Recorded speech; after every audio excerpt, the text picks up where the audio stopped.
Introducing PubCoin. PubCoin is the rewards program for pub sports contributors. Regular chat contributors share their play of the day, POD, in the YouTube chat, including the phrase POD in their message. At the end of the week, the amount of units earned are converted into PubCoins. PubCoin can be used as reward points for prizes, shop discounts, and contests. Hey, what's going on, y'all? It's Mills here, Pub Sports Radio. Do you guys want to challenge the personalities here at Pub Sports Radio? Do you guys think you're better than them at entering in your MMA predictions and picks? Would you want to get paid for it? $100? Here's how you do it, man. You sign up right here at the link below. It's just this easy. PubSportsRadio.com. Enter your email. Pick your weekly picks. That's it. Oh, and you get bonus points if you can predict how they're going to win in what round. Every single week, a new winner's getting crowned. So every Saturday on Pub Sports Radio. So come on and check us out. You can win $100 just for signing up. Only thing you need to do is see if you can beat us here at Pub Sports Radio by entering your UFC predictions and picks weekly. Do it. I dare you. See you guys soon.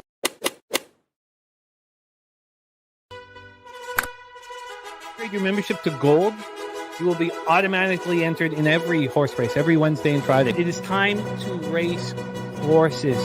We are racing camels today. Shout out to the Gold members. We're racing in San Antonio immediately here. And we're off. 2 minutes, 74 canals on this racetrack. It's wide.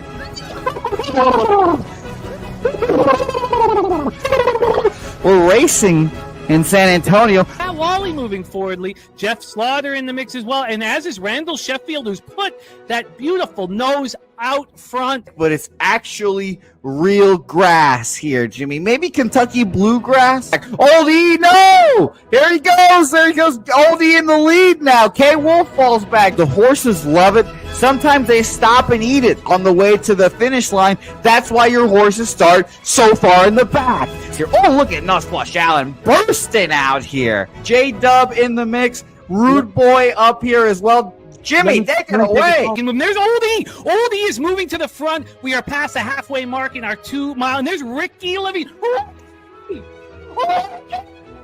Oh my goodness, he's in the mix here. Jimmy, take it home. This is our first dog race ever. 19 seconds left in the horse race here. It's Fernando Mendoza trying to find the wire. 14 seconds left. Can Fernando Mendoza take this home? Here comes Kenny Can. Kenny Can wants a piece of the pie. Put his schnoz up front. Ricky Bobby, 9 seconds left. Can Donut Silks make a run? Can Res Mall make a run to be $50? You son of a bitch!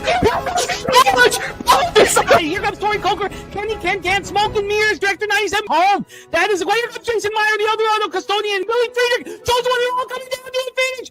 Coin! Fired! Nowhere! Oh no! Fanatical Jim!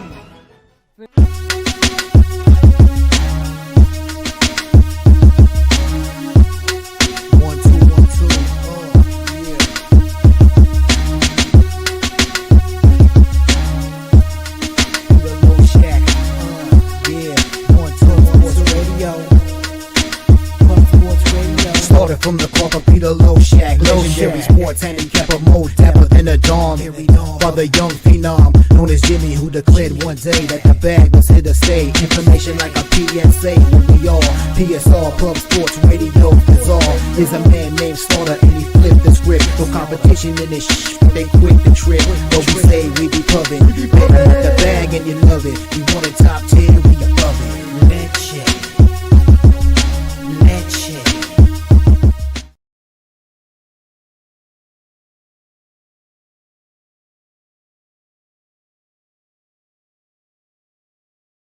We're muted to start, but we're rolling and rocking here. Let's fix these things and let's rock and roll here. So nice to see everyone to start here. Justin McKelvey dropping stacks in here. We've got AM coming for some NHL starting here, but let's give Stacks the moment he needs. And let's unmute myself on the other computer.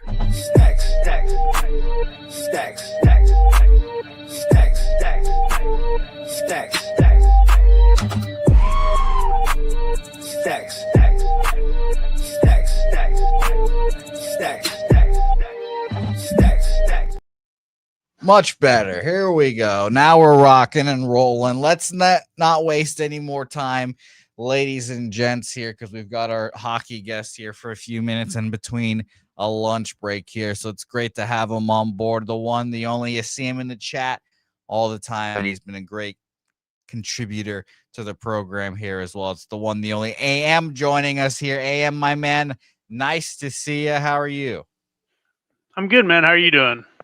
I'm doing all right. I thank you very much for jumping in here and joining me for some NHL. I know we've got some short time with you, but I thank you again for joining us here. Yeah.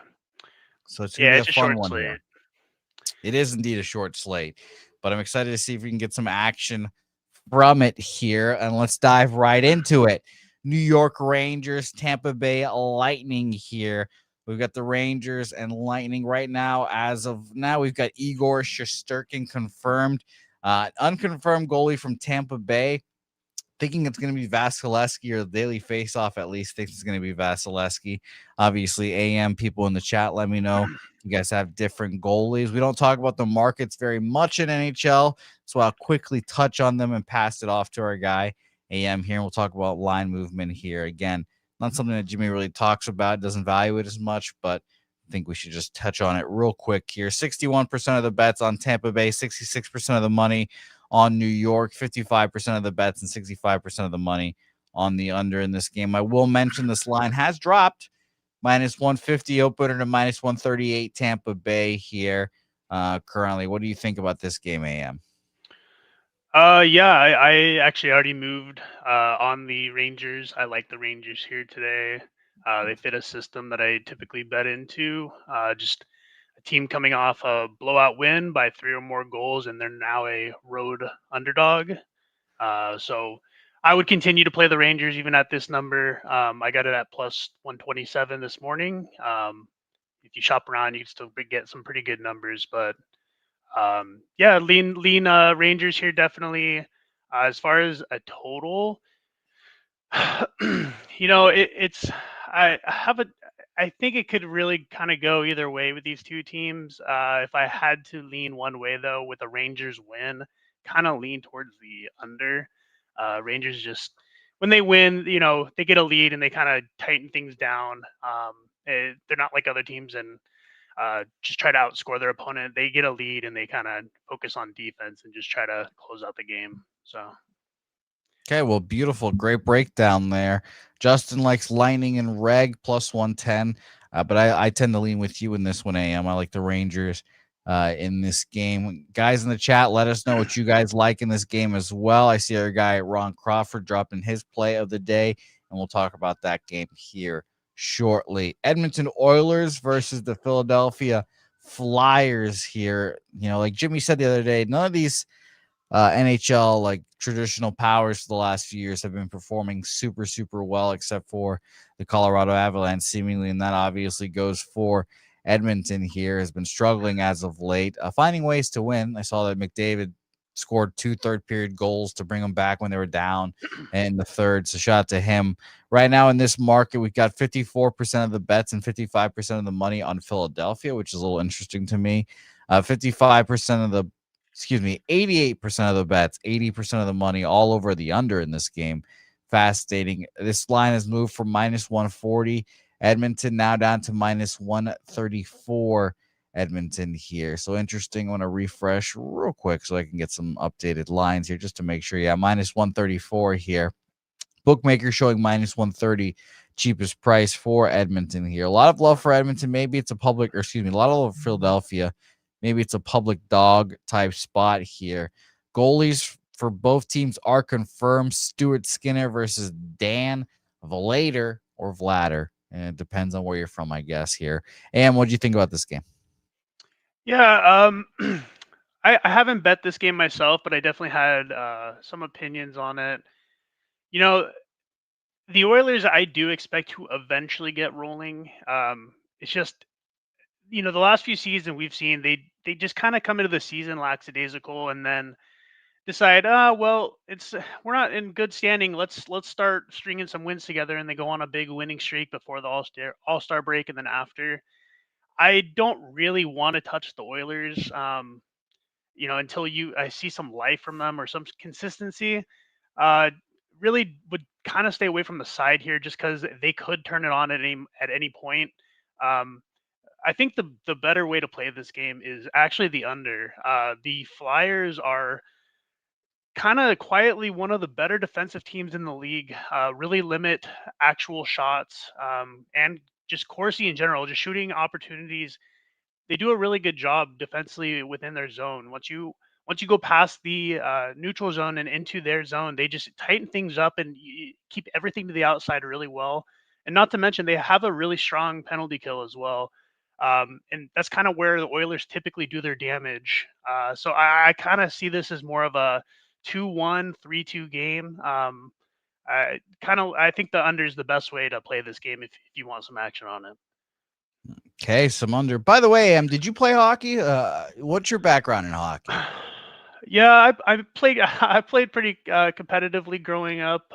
Played up to juniors in a league that no longer exists, so it wasn't anything to write home about. But uh, you know, I played a lot. I don't know if it necessarily helps my handicapping, to be quite honest. But I don't think it hurts it. I don't think I get any sort of unique angle, but you know, uh, yeah, I played a bit, so I do maybe see things that just from watching the games that maybe others don't.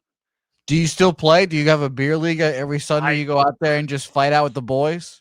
I don't. I actually been really wanting to get into that again. I kind of need a hobby outside of sports betting. Well, It's we're that glad that your sports betting hobby yeah, is helping us here, Am. We're glad about yeah, that. I'll tell you that. So that's beautiful, and I'm glad that you shared that. Thank you, my man. Here, let's yeah. roll on to our guy Ronnie Crawford's play of the day, the Mammoth here, Utah Mammoth, who our guy Jimmy the Bag saw the other day. I need to pick his brain about that Toronto hockey game. Jimmy and I haven't had the chance to sit down on screen, and I haven't had a chance to pepper him with questions. I haven't had the chance to tell him about the exorbitant prices in Miami. I didn't Oh I yeah, didn't end up it's I didn't end up at the strip club one night, but they got you over a fucking barrel over there, Am. Let me tell you that. They have you over a barrel. So we'll talk about that hopefully soon with our friend Jimmy the Bag here. But let's talk Mammoth Sabres here. Unconfirmed goalies on both sides. Currently, I'm seeing Lion and Vejmelka here. Shout out to our guy Gokster, wherever he is. Vejmelka seemingly likely as of now here. So we'll see who the Sabres throw out there. Another quick touching on the market here. We've got 93% of the bets and 89% of the money all over Utah here. Good Lord. Line has not, let me actually click on this real quick. Line actually opened up at minus 180. It's now up to minus 196. It opened up at minus 180 at like 1 o'clock, quickly got up to minus 195, came down, but is all the way back up there as well.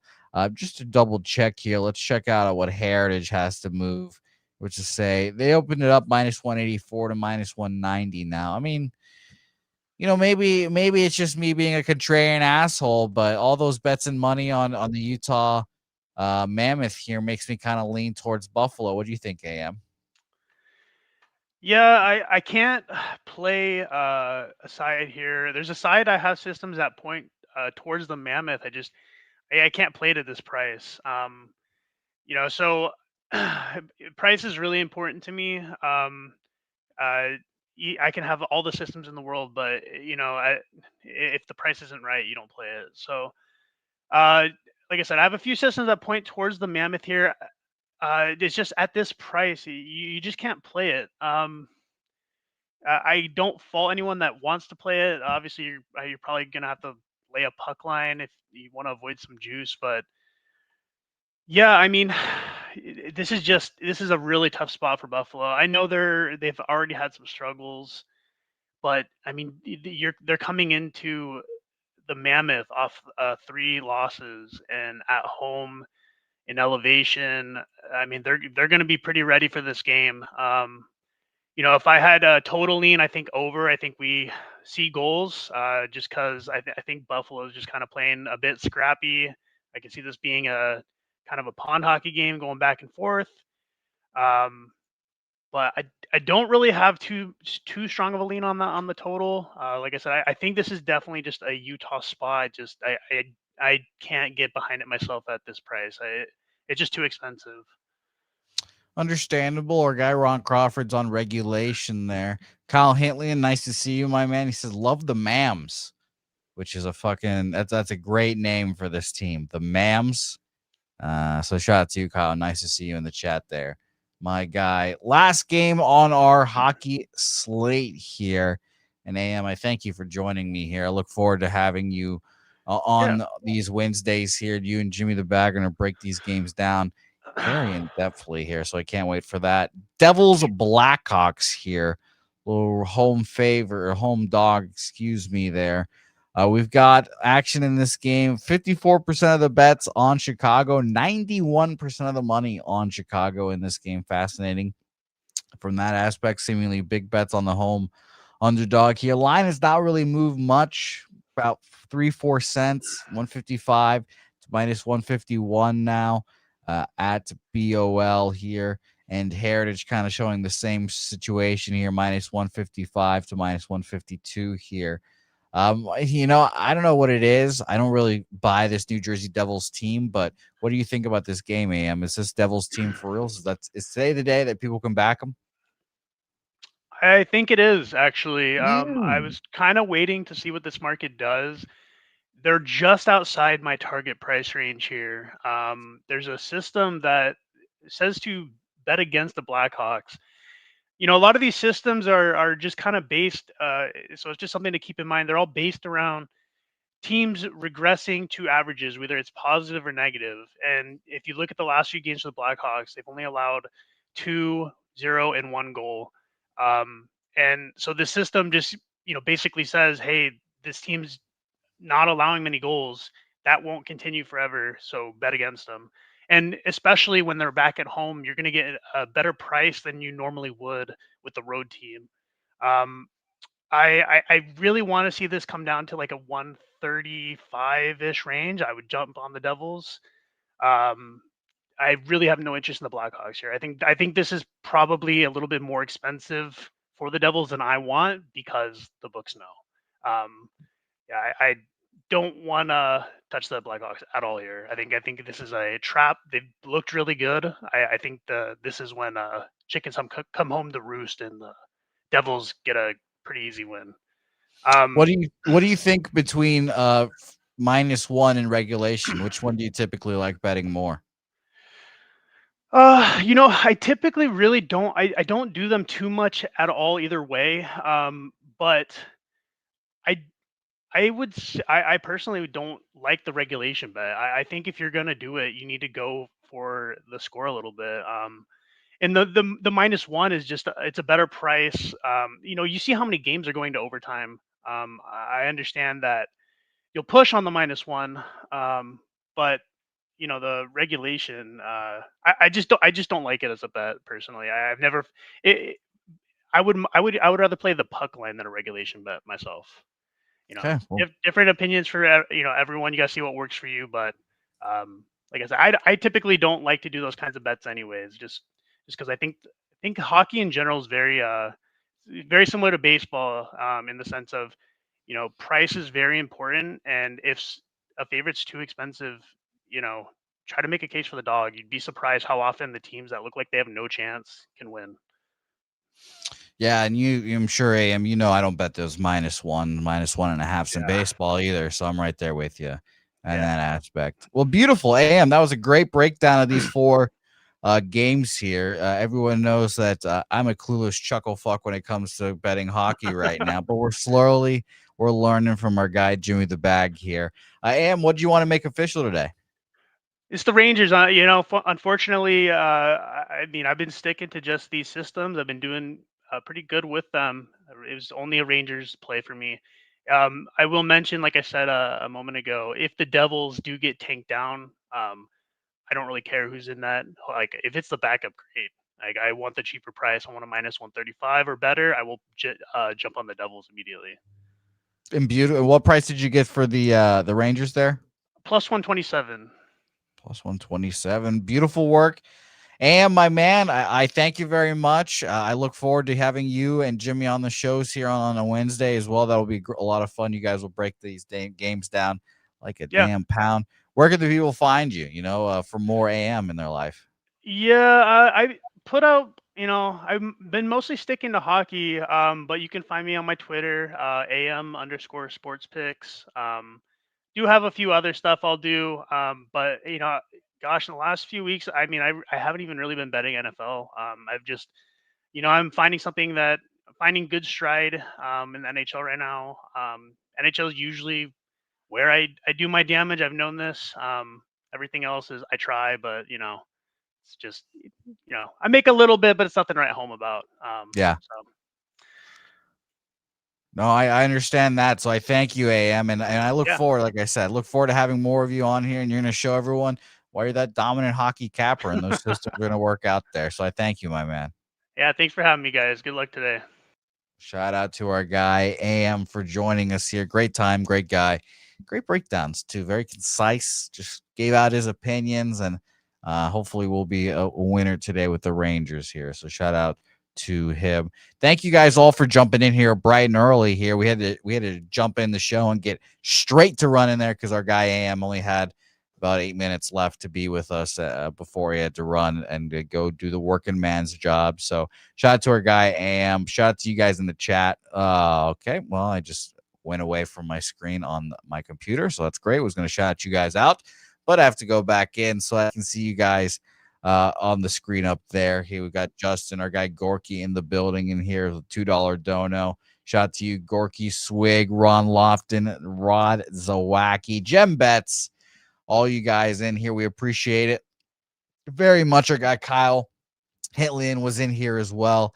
So nice to see Kyle. Let's get after it here, guys. We've got a lot of show left here. We've got college football coming up here. We're going to break that down with our guy Wine Time Sports. He has 3 best bets, and we're going to talk about those games, and then we're going to roll with old friend coming back for NBA. It's Daryl joins us for the NBA here with our guy Wine Time Sports as well. So that should be a lot of fun. So let's not dilly nor dally. Let's bring on our next guest talking about college football here. I saw our guy Troy Torrance was eager to get to college football here, and we're going to do just that with the one, the only Wine Time Sports joining the program. Wine Time, it's nice to see you.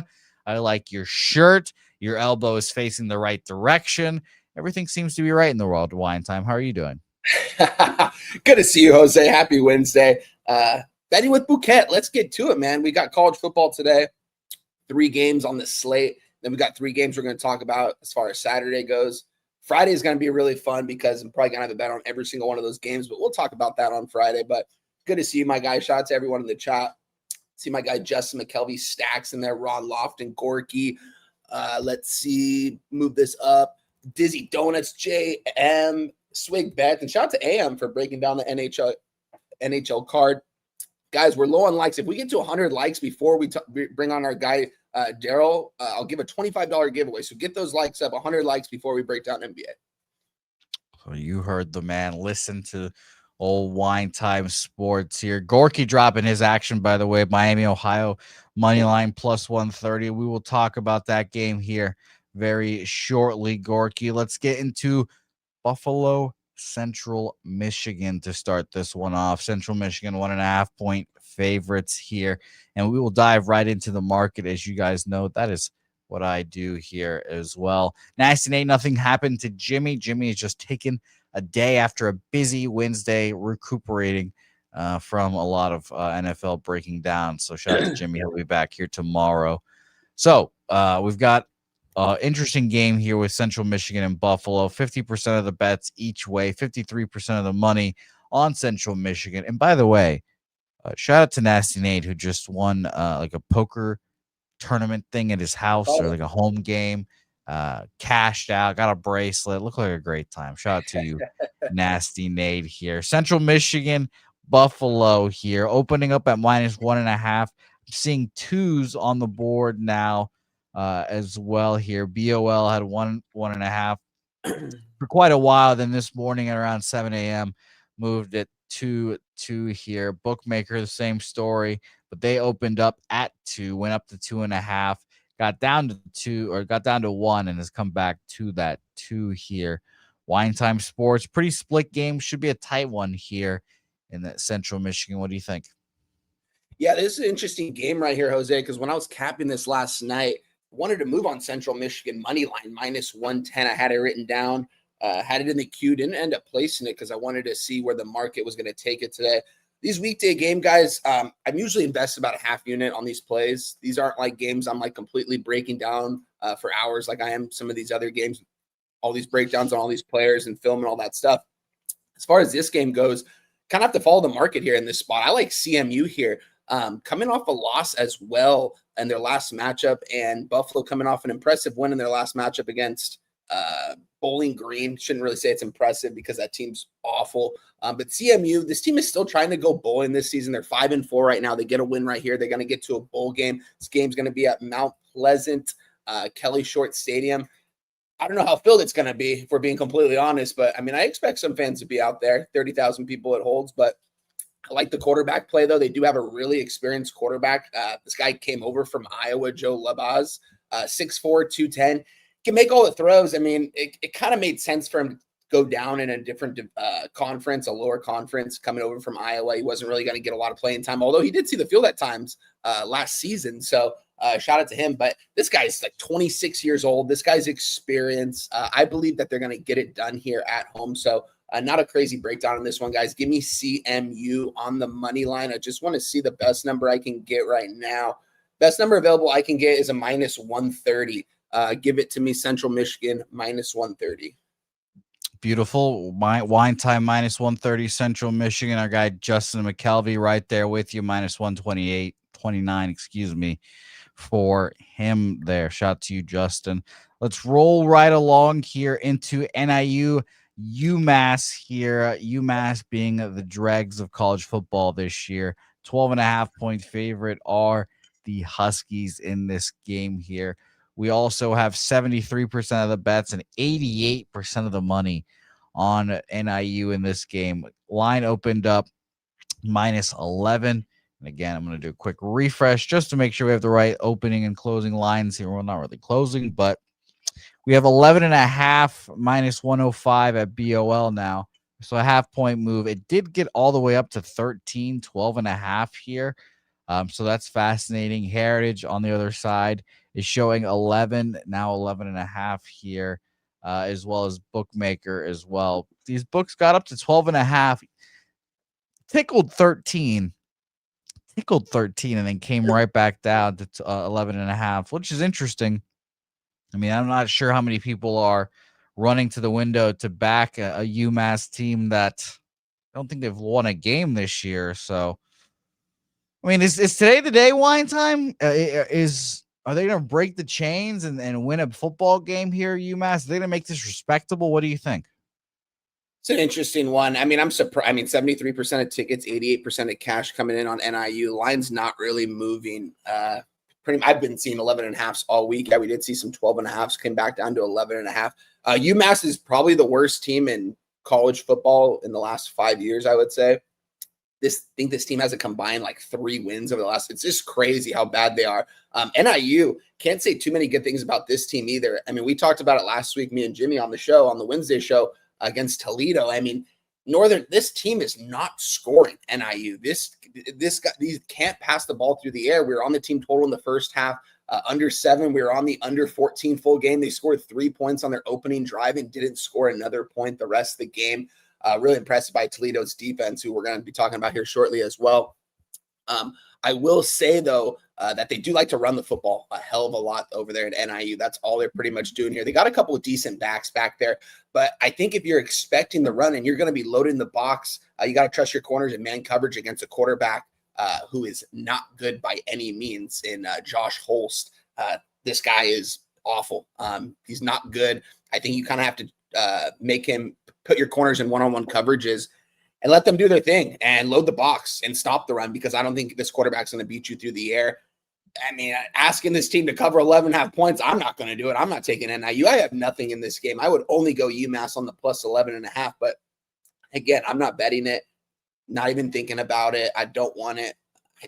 I do think they can cover this, because I think NIU is probably maybe bottom 5 in all of college football. It seems like they got that upset win against Notre Dame last year. Shout out to my guy Big Boss for being there in Indiana and South Bend, and ever since then they haven't been able to turn that corner. They look bad. No play for me in this one, Jose. I would love to hear Big Boss talk about that day. Now that it's been a year removed, talk about that fateful day. Shout out to Big Boss and then Who Bangin' as a whole there. All right, let's go to our third and final game of the day here. We'll talk about best bets right after here.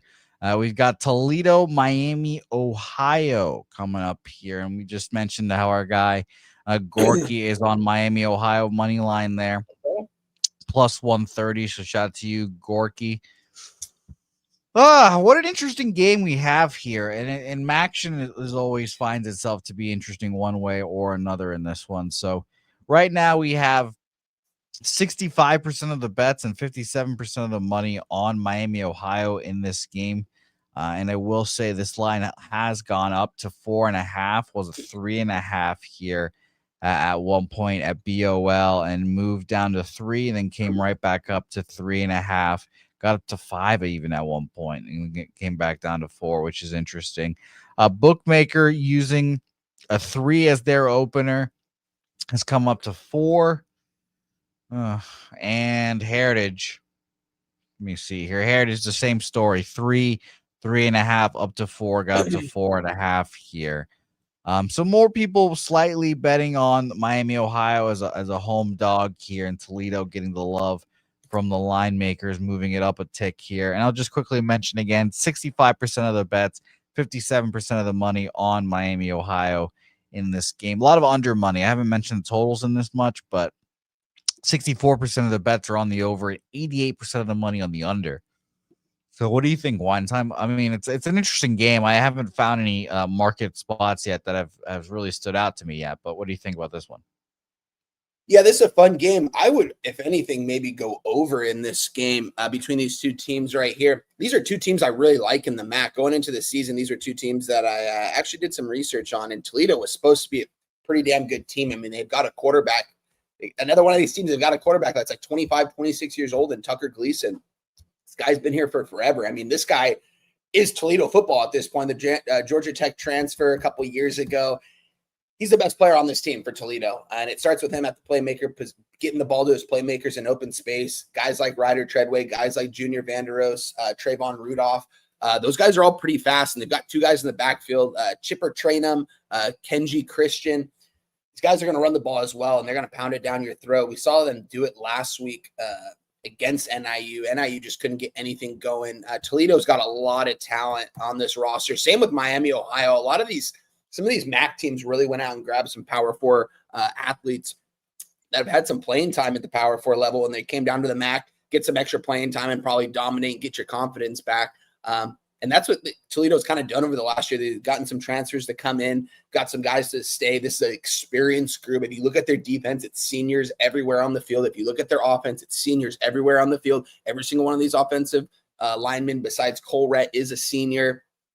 Ryder Treadway is a true freshman out there at the wide receiver position. That kid's fast. That kid's going to be really good. I think we're going to see him probably transfer here. Miami, Ohio grabbed Daquan Finn in the transfer portal from Baylor last year.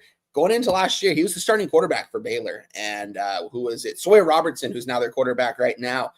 We're going to be talking about that team later as well. He came in, ended up doing fantastic for them. And Daquan Finn was forced to transfer his last year of eligibility. Comes over to Miami, Ohio. Guy's a good athlete. He's a good runner. He's a decent passer. I mean, he's 6'2", 200 pounds out of Martin Luther King High School in Detroit, Michigan. That school has developed a lot of talent over there in Michigan. That's probably the #1 high school in Michigan. That's where Oregon quarterback Dante Moore went as well. He played behind this kid his first couple of years, actually. But this is a tough spot here, I think, for both teams. If we're going to look at the market, Right now, you already touched on it, but 65% of bets, 57% of money coming down on Miami, Ohio. I'm a little surprised that they're the public side here in this. I wouldn't even really call it public. And the line is somewhat moving towards Toledo right now. I mean, we're seeing fours, 4.5s pop up at some spots. I do think Toledo is probably the side here on the road. This isn't going to be a very hostile environment by any means. I think Toledo has the better roster. They probably got the better coaching staff too.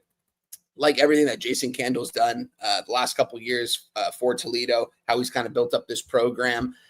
They should be a lot better this year. This 5-4 record is not very telling, I think, the expectations they had. So I think they could probably win out, and it could be a successful season for them. Give me Toledo. If I was going to take anything in this game, Jose, I'm staying away from this one entirely. Don't want anything. It's Toledo or pass. Yeah, it's going to be a pass for me here. As well. So I'm looking through the chat here. We've got a guy, Robert Cherry, in the building. She says, give me Miami, Ohio, and Buffalo money line. It's a dog day for him. Shout out to you there, Robert Cherry. Hope you're doing well. Top Set in the building. Nice to see Top Set. By the way, Top Set, shout out to Top Set, because I was in Miami, obviously, this weekend. I got to see him for like 5 minutes, which was nice. Oh, no way. He hooked me up, so shout out to Top Set. Couldn't make our schedules work out to hang out a little more, but it was nice to see Top Set. And shout out to Trisha as well. I didn't get to see Trisha, but we talked this weekend as well. Also, Miami Cat. Hopefully, I'll be back there in March for World Baseball Classic, so I will hopefully see you guys back there again. But big shout out to Top Set. I went 2-1 in college basketball, just following the market yesterday, so I was okay.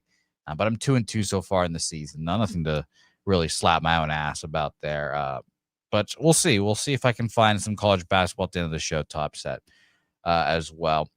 All right. That concludes our today. I was going to say Friday. Today's Wednesday, though. Today's Wednesday college football action. Can we quickly go over wine time? Did you make anything official in those Thursday games? Only Central Michigan? Central Michigan money line -130. You guys don't really see me coming on here and paying a lot of juice in college football, but I'll sometimes do. And this is going to be my only play today. I think this is the right side in the game.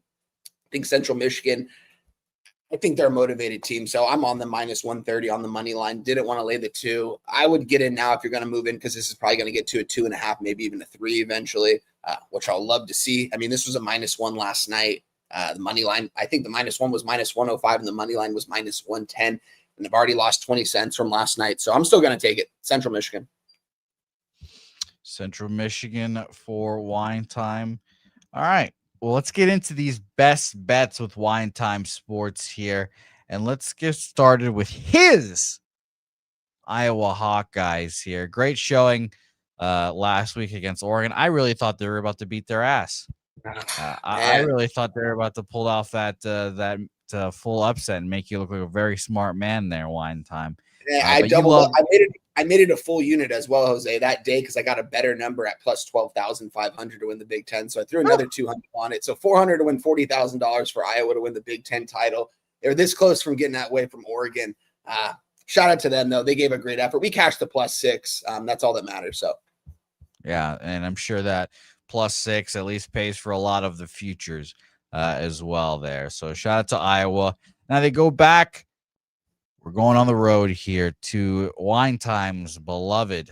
I'm sure he has feelings about this USC team with Stinkin' Riley at the helm here. Let's talk about where the market is in this game here, because I'm fascinated to see what Wine Time is seeing in this game, and I'm excited to hear him talk about this team. Now, obviously, I've got college basketball in my head, guys, because I just typed out Iona instead of Iowa here. So I'm thinking about college basketball, it seems, as well. But we have an interesting market in this college football game nonetheless here. Here we go.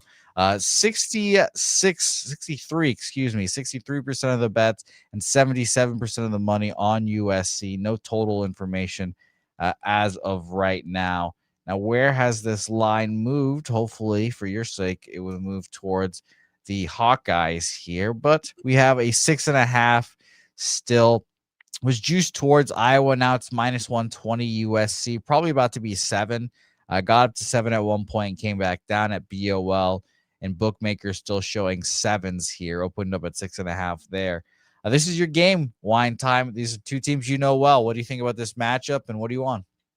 These are two really good Big Ten teams, guys. Let me just tell you guys, the Big Ten is the best conference in college football right now. It's very clear who the top two teams are. And there's a lot of teams that aren't getting the respect, haven't gotten the respect this season that they've gotten. USC being one of them. You guys know me. I'm not a USC guy by any means, but this is a very talented team. This is a college football playoff type team right here. Lincoln Riley, this is the best team he's ever had on paper at USC. It's not particularly close. Iowa side, shout out to them, man. They gave it everything they can. You know what I mean? They loaded the box. They were blitzing on almost every single play. They left their corners in one-on-one coverage. They completely shut down Dante Moore. It was the run game. It's the worst rushing defense that Iowa has had in over a decade. Give or take, it was raining, and those Oregon kids are they're quick out there. And like I said, they're well-funded too over there. So those guys are definitely talented. It was a great game, though. Iowa missing that 2-point conversion to ultimately get it to a 3-point lead. And afterwards, they talked to Coach Kirk and Gronowski about it. And Gronowski's like, yeah, we don't really practice 2-point conversions. And they asked Coach Kirk about it. He's like, well, the thing is we're first and we're on the 2-yard line, first and goal, and we couldn't get in 3 tries. So that 4th down, we used that 2-point conversion. They didn't want to use the same play on the 2-point conversion. It ultimately failed. Oregon goes down the field in the minute something. Kid kicks a 39-yard field goal in the wind, in the rain. It was a fairy tale ending, to say the least, in that game. But to get to Iowa, listen, Gronowski, this kid's a gamer. We know he's not a great quarterback. We know this guy's not going to be at the next level. Some people were saying he was going to go off to the NFL last year. The guy's a winner, though. He's proven it not only at the FCS level, but now in the Big Ten. This guy's pretty much a one-man army out there at times on offense, carrying the ball, putting his shoulder down. Kamari Moulton, really good running back. This kid's going to be a stud for Iowa these next couple years. He's only a sophomore. He's going to stay these next 2 years and probably be the next Caleb Johnson. With that being said here, you look at the playmakers on the outside for Iowa too, guys like Sam Phillips, guys like Jacob Gill. Wish they would get the ball in their hands in open space a little bit more, which they are doing at times. They're just so inconsistent in the pass game, but this offensive line and defensive line from Iowa, always very well fed. These guys are big boys out there. These kids are from Iowa. You know what I mean? These are 3-star guys that pretty much have been in the system for multiple years and waited their turn, believed in their coaching staff and believed that they would get their turn. And eventually you do. And Iowa, this program just does it differently. All these coaches getting fired. Coach Kirk ain't never getting fired over there. But with that being said here, you look at the defensive side of the football for USC, guys like TJ Hall, guys like Zach Lutmer. These kids are legit. I mean, they're out there balling. They're out there locking down these receivers from Oregon and Indiana and doing a good job at it. It's a different task here, though. You're going on the road. We saw Iowa go to the Rose Bowl last year on a Friday night. Supposed to go to that game, but I went to one of my kids that was playing at Long Beach Wilson's game on a Friday night instead. And UCLA beat Iowa. It was a tough travel spot for Iowa coming over from the Midwest to the West Coast. Coach Kirk said they weren't mentally prepared for that game. And they asked him this week in this presser. You guys know I watch his presser every single week. Love this guy, Coach Kirk. They asked him, and he said, this team is still mentally all there. Yeah, our college football playoffs and Big Ten titles aren't really there anymore, but we can still win out, go 9-3, go to a big bowl game, get some good film on tape for some of these players that are going to be going off to the NFL, and continue to play for the coach and the coaching staff. This coaching staff, man, they've got over 100 years of experience, it seems like, at this point right now. You look at USC, Lincoln Riley, he was on the hot seat. I was be the first one to say it. I thought he should have been fired 2 years ago. With that being said here, he's finally got his guys, and he's got guys like Jacoby Lane. He's got guys like Mekhi Lemon. Shout out to my guy from Los Alamitos High School. He's going in the first round in this year's NFL draft. This guy, in my opinion, people ask me the best wide receiver in college football is. He's definitely top 3. His route running needs to get a little bit more polished. I think if he works on that with some actual, probably outside of USC, like when he goes in, he's going to have to pay for it. Like when he gets draft ready, when he goes to get ready for the draft. But this kid's very explosive with the ball in his hands. He's one of the best playmakers in all of college football, and they got to get the ball to him in open space here. This is the thing, though. Iowa is going to play one-on-one with these receivers, and they're going to trust that if Jaden Maeva, shout out to him, he's doing a fantastic job for USC right now. This kid is potentially going to be he's got another year in college if he wants to, but we're going to be seeing him at the next level too. He's been making some really big throws. I don't know if you guys watched it Friday night. He threw a pick. It was supposed to be a pick 6. And Jaden Maeba runs after this defensive tackle, and he fucking puts his shoulder into him and makes him fumble on the 1 yard line. Touchback. USC gets the ball back. So instead of a pick 6, your quarterback's going after a big guy in open space and knocking the ball out of his hands. That was very impressive. Run game, it's excellent. King Miller, this kid was a really highly touted recruit coming into USC. He had a lot of guys ahead of him, guys like Wayman Jordan, and these guys have gotten hurt, and they're still picking up the pace for this offense. It's very much that USC wants to run the ball at this point right now.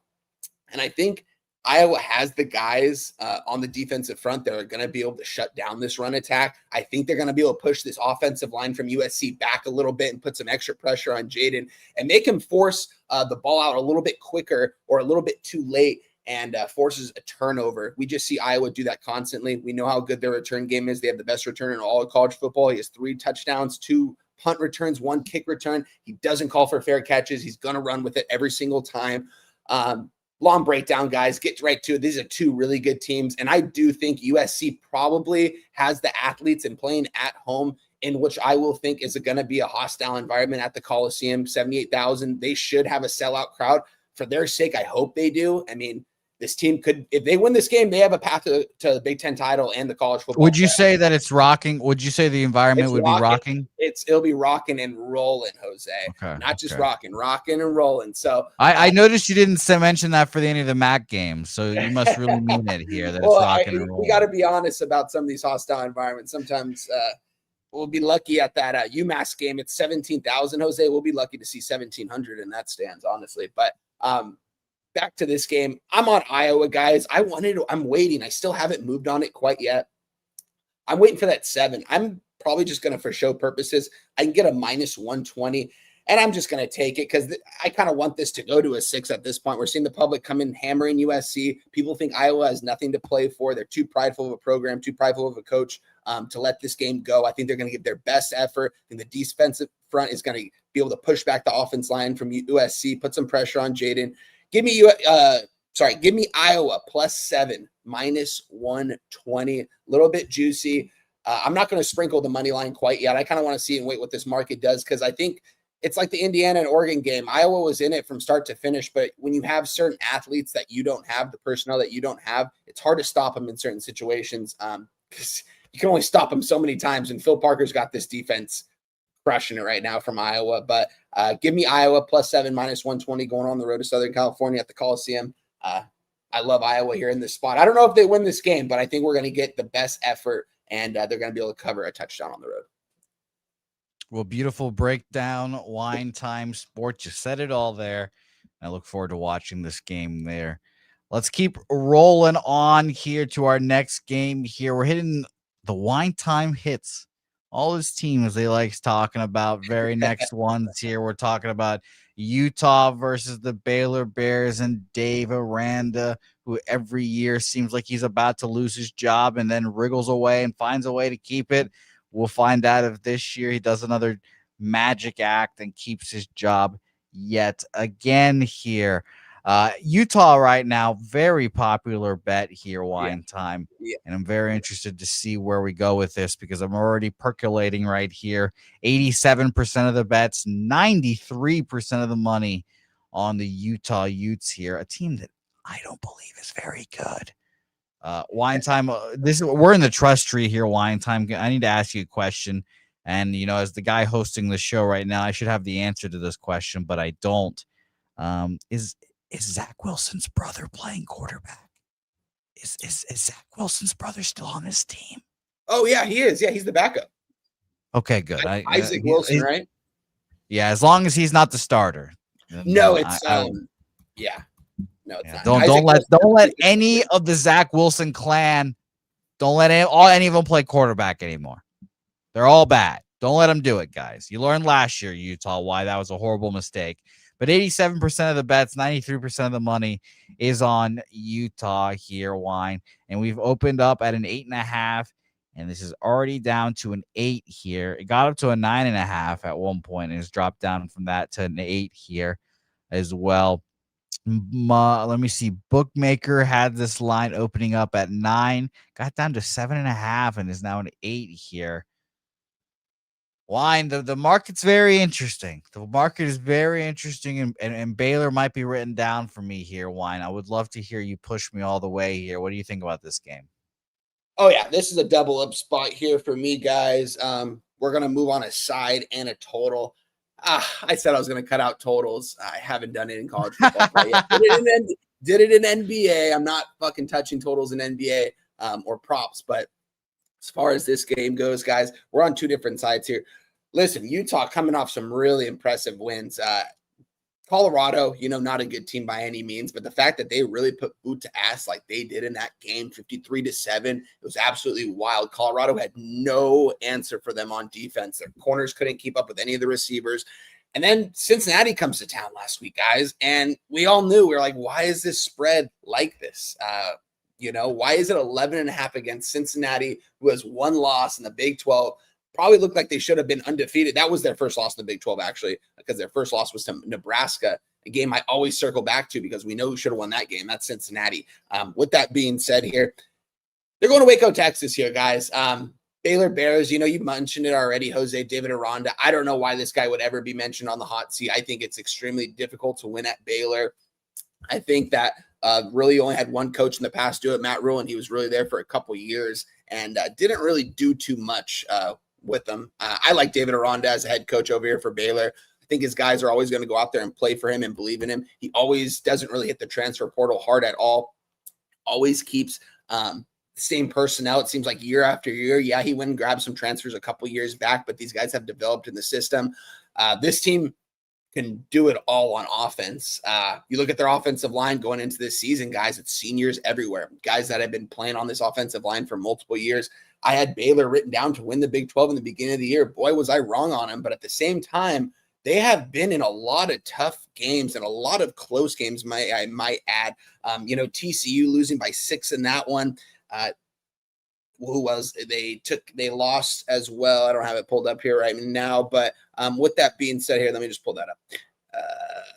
ASU, 3-point loss. SMU, 3-point loss. Those are good teams in the Big 12, and those happened in like the last 4 minutes of the game. Seems like I've been on Baylor in some sort of way every single week this year. I always talk about this team. I think this team's going to be able to compete with Utah. We're seeing a high total here for a reason, guys. I think both offenses are going to click. Utah, their quarterback, Jose, is Devin Dampier. He's a New Mexico transfer, came over with his offensive coordinator from there. Dual threat quarterback. A lot of people, he was on Heisman watches in the beginning of the year because of what he can do on the ground and through the air.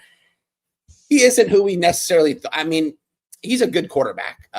He's good for this system. I think he still has a lot of development to come, but he's really good in the run game. And you got two really good running backs in Wayshawn Parker and Nicorey Rogers.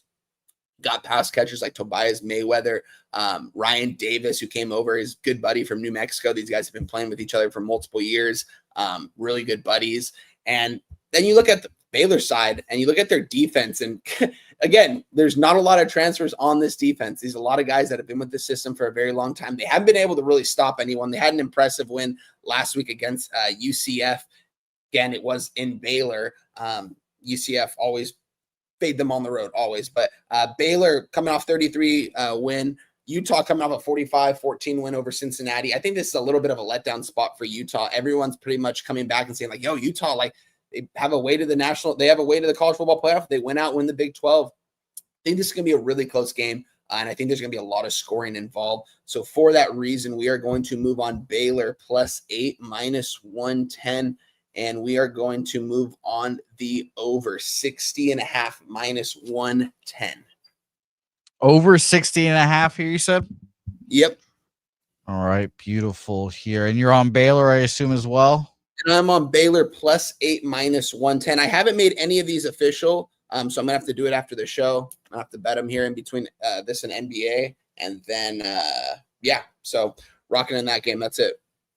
Beautiful. Wine time +8, Baylor -110, over 60.5 there, and -110 as well. I will also probably be jumping in on Baylor as well. So look forward to that game as well. Let's go to our last best bet so far with Wine Time Sports. We'll probably see him later on in the week as well, giving out more action here. But let's talk about two teams. Well, I'm going to say two teams I don't like, but it's really one team I can't stand, and that is the Oklahoma Sooners.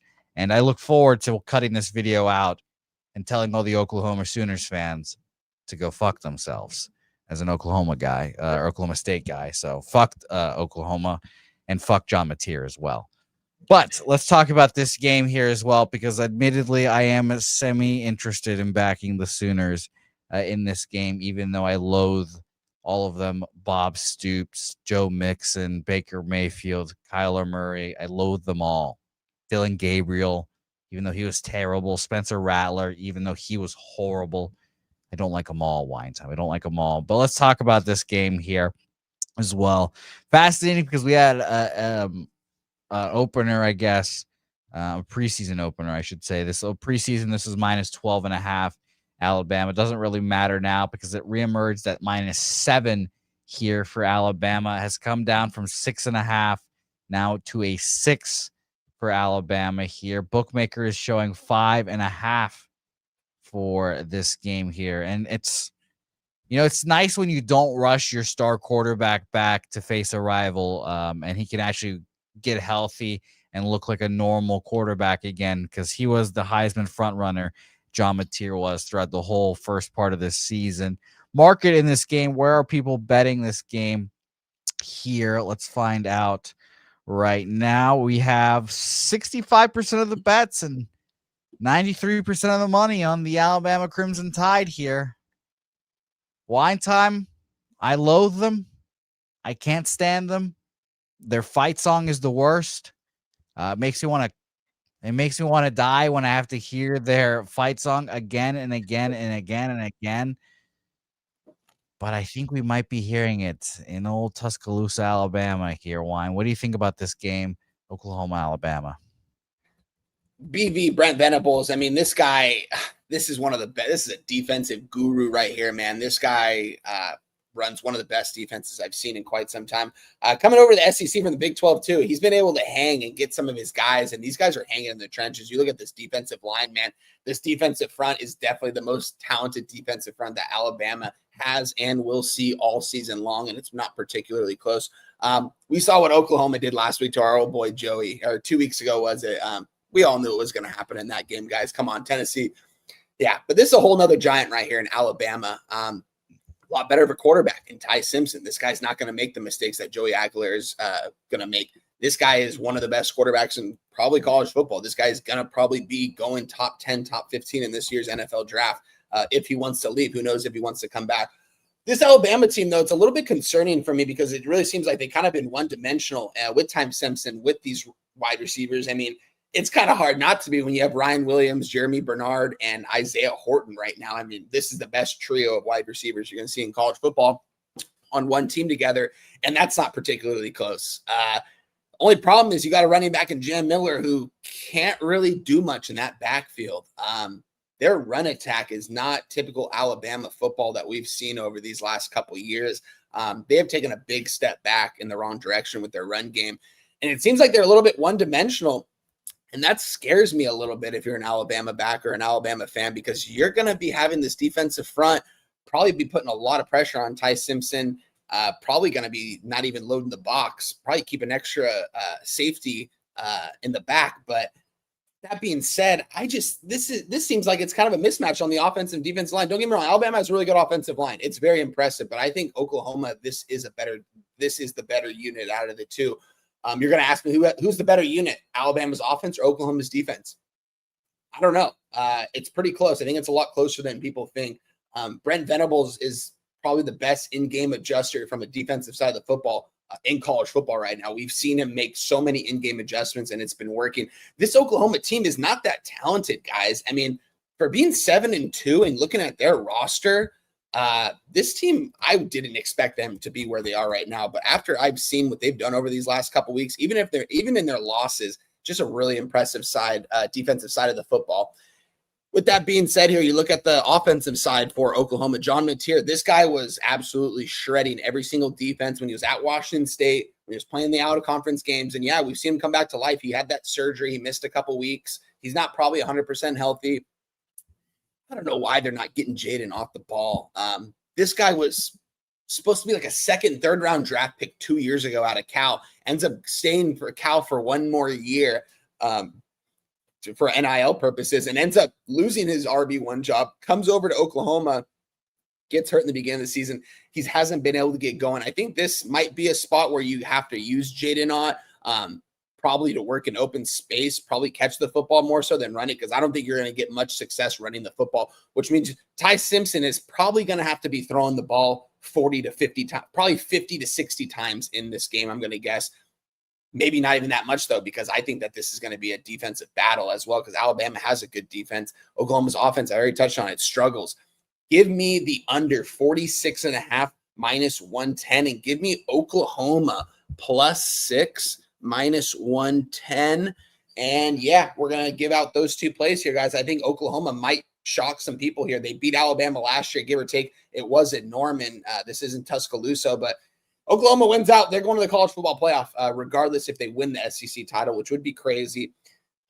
I just think this defensive unit is one to be messed with. And give me Oklahoma and give me the under. I think it's going to be a very low-scoring game. And I think the only way Oklahoma probably does cover is if this game goes under. If this game goes over 50, I don't know if Oklahoma's going to be able to hang from the offensive side of the football. I think their defense will keep them in the game. Long possessions on offense. Run that, or probably not even run. I think there's going to be a lot of short drives. We're going to see a lot of punts and probably some field goals, and probably go for it on fourth and short and not get it here just because of these defenses. Give me Oklahoma on the under. What number did you get on the under again there? 46.5 available right now at minus 110. 46.5, and you got +6 minus 110 as well. Yes, sir. Beautiful. I'm going to join you. Oklahoma +6. As well, minus 110 for me, and I got Baylor +8.5 minus 115 Nice. earlier. Yeah, I let me tell you this, Wine Time. I bet on Oklahoma against Tennessee. I was right there with you. It felt gross. I loathe this university. I'm gonna keep saying it for all the people watching this video after. I can't fucking stand the University of Oklahoma, and I am on them +6 and minus 110 as well. So we'll see what happens in this game here. Wine Time, beautiful work there. Let's quickly recap your best bets in college football here, and then we'll roll right into the NBA here. The guy, it's Daryl, joining us. Can't wait for that. I will quickly touch on the bets I made official here, and I've bet here. I've only made 2 of them. Baylor +8.5 minus 115, and the Oklahoma Sooners +6 minus 110 for me. Wine Time, what is your college football action here today? We'll start with Central Michigan tonight. Money line minus 130. Iowa Hawkeyes +7 minus 120. Baylor Utah over 60.5 minus 110. Baylor +8 minus 110. Bama, Oklahoma, under 46.5, minus 110. Oklahoma, +6, minus 110. Beautiful work, Wine Time. I thank you. And we've got some NBA to cap here, so let's dive into it here. And let's bring on a sight for sore eyes. Now, maybe it was karma that the Celtics are as bad as they are. And I had to laugh at this guy for a long time because his Lakers are fucking terrible, and he has a fat loser as a superstar now there with Luka. But it's nice to see this, man. I'm gonna be nice. I'm not gonna mention that LeBron James is old as fuck and decrepit and barely can play basketball anymore. He's got arthritis in his knees. He fucking can't do anything. And Luka's a fat slob who fucking sucks and got put in the shackles by Jaylen Brown. So I'm not going to mention any of that when I talk to this man, the one, the only. It's Daryl joining the program. Daryl Rice. It is nice to see your lovely face. You're muted currently, but it's nice to see you, Daryl. How are you? I'm good, man. That was a shitty ass intro though. But what do you expect coming from a fucking Celtics fan? Wine time, what's good with you, brother? Good to see you, my guy, Good to Jose. see you, man. I feel like Jose forgets that I'm a Laker fan too at times. So. Yeah, yeah. Yeah. We don't want to talk about that wine time. We don't want to talk about that. I'm the only one who gets the smoke, man. I'm the only That is one for true. whatever reason. That For is whatever true. reason, there's a Extremely true. gang of Laker fans in the chat. You know that, man. But I still get the smoke. But it's all good, man. This has been going on since 2021. So this karma is real. It is real, Jose. So Yeah. we look Yeah. good though, Well, man. We look good. We're winning games that we shouldn't. I mean, And we're winning games without our superstars. It's yeah, crazy. yeah. And then we lose to the fucking Hawks with nobody, Yeah. but turn it around. So I kind of like how we looking at. I do. well, I'm not gonna lie. I am a little bitter at the Lakers for not covering the 2.5 against the Spurs the other day, and Oh, yeah. I was on that that. Benedict was Arnold, crazy. Marcus Smart doesn't know how to throw the ball in bounds. Yep. Just craziness. But that is classic NBA Right. there. But it's nice to right. see you, Daryl. We've got a loaded Appreciate it, man. NBA card here. Yeah. I'm excited to talk about all these games with you, and we've got Yeah. two great experts to break these down. So let's get after it. Let's talk about what everyone wants to talk about. The Milwaukee Bucks versus the Charlotte Hornets. Inject it right in my veins. Here, 5.5-point spread for the Milwaukee Bucks here. And you guys know how I roll here, capping wise. So I'll set up the market and we'll just go keep passing around the horn here like a little menage or a little three-man weave, as I guess Right. would be more appropriate here for the Yeah, NBA. it would. But let's get after it here. 80% of the bets, 85% of the money on Milwaukee here. Kind of unsurprising. But the more interesting thing here, 91% of the bets on the under, 93% of the tickets on the under in this game. So we'll talk about where first the market has gone in the spread, and we'll talk about the total. Hopefully it's gone up if anyone is interested in betting it over. But 4.5 here is where we opened up at. BOL has minus 115 Orlando. So a 5-cent move towards them here. Not really too much. Excuse me, Orlando. I'm looking at the wrong game here. Opened up at a 5, actually, here. And what's interesting, bookmaker, everyone else has a 5, and bookmakers like, fuck y'all. I'll put up a 2 here, -2. So somebody knows something at bookmaker, it seems, and at Bet Chris. They both have 2s available Yeah. here. Giannis was just ruled out. Yeah, he's out. Well, that makes a whole lot of sense then. 5 minutes Giannis is out of this game. This line collapses. People are probably pissed off because, again, a lot of people have bet the Bucks here. Daryl, we'll start with you. Very interested to hear what you have to say about this game. It's, again, nice to hear that sweet, sultry voice of yours as well. The best part about having our guy Daryl come in here. By the way, this total opened up at 233.5. It just dropped down to 231, going down to 229 now with the Giannis news. Daryl, take it away. Yeah, so this is the league pass game of the day, probably. Even without Giannis. We get to hear that announcer say hum diddly dee like all first half. Yeah, I can't think of that the guy's Hornets name. announcer. Yeah, that Hornets announcer. Get that guy a raise, man. But I didn't want to touch this game at all. There's nothing I wanted to step on, especially with the Giannis news, which I was thinking. But Hornets also have a lot of people out. So where's the scoring going to come from? Now, ideally, we would play Hornets. We could play them early, their team total or the first half over, because they just run up and down the court and play absolutely no defense. The thing is that the Bucks are absolutely trash in the first half. There's about a point differential of 8 points. I believe they don't even crack 60 in the first half when they are away. So I was going to look at that first half over, but now with the Giannis news and with you have LaMelo, Sexton, Brandon Miller, all these guys out, I just don't know where the points are going to come from. So we've been obviously hitting Con Canoopel and his props, but it also looks like the feds are watching, and so it's kind of hit or miss there as well. The last time I bet Con Canoopel, he didn't hit his props at all, so I've just been okay. I'm off of it. So for now, there's just no play at all on this game for me. I did, however, um, have parlayed a player prop with another player in another game. So I'm going to Cole Anthony's assists over 2.5, but I'm going to parlay that with Josh Giddey. We'll talk about that later. And where I've gotten it at is -129. So for right now, I'm just looking at Cole, but there's no play for me on the side or the total. All right, Juan, what do you think? Yeah, I'm a little confused at this line, honestly, guys. I know Giannis was ruled out, but why was this even a 5.5? I mean, why was this not an 8.5 and 9 in favor of Milwaukee? I didn't do too much looking into this game last night, but I mean, did we expect Daryl? Do you know? Did we expect Giannis to be out of this one? Was that or is this like a random thing? Yeah, I think there was an expectation there because it is the knee, Yeah, right? So that's going to always be lingering, So I believe that 5 was already kind of baked into the spread here. It yeah, wasn't going to be too high. If it would have been too high, then people would have expected Giannis to play.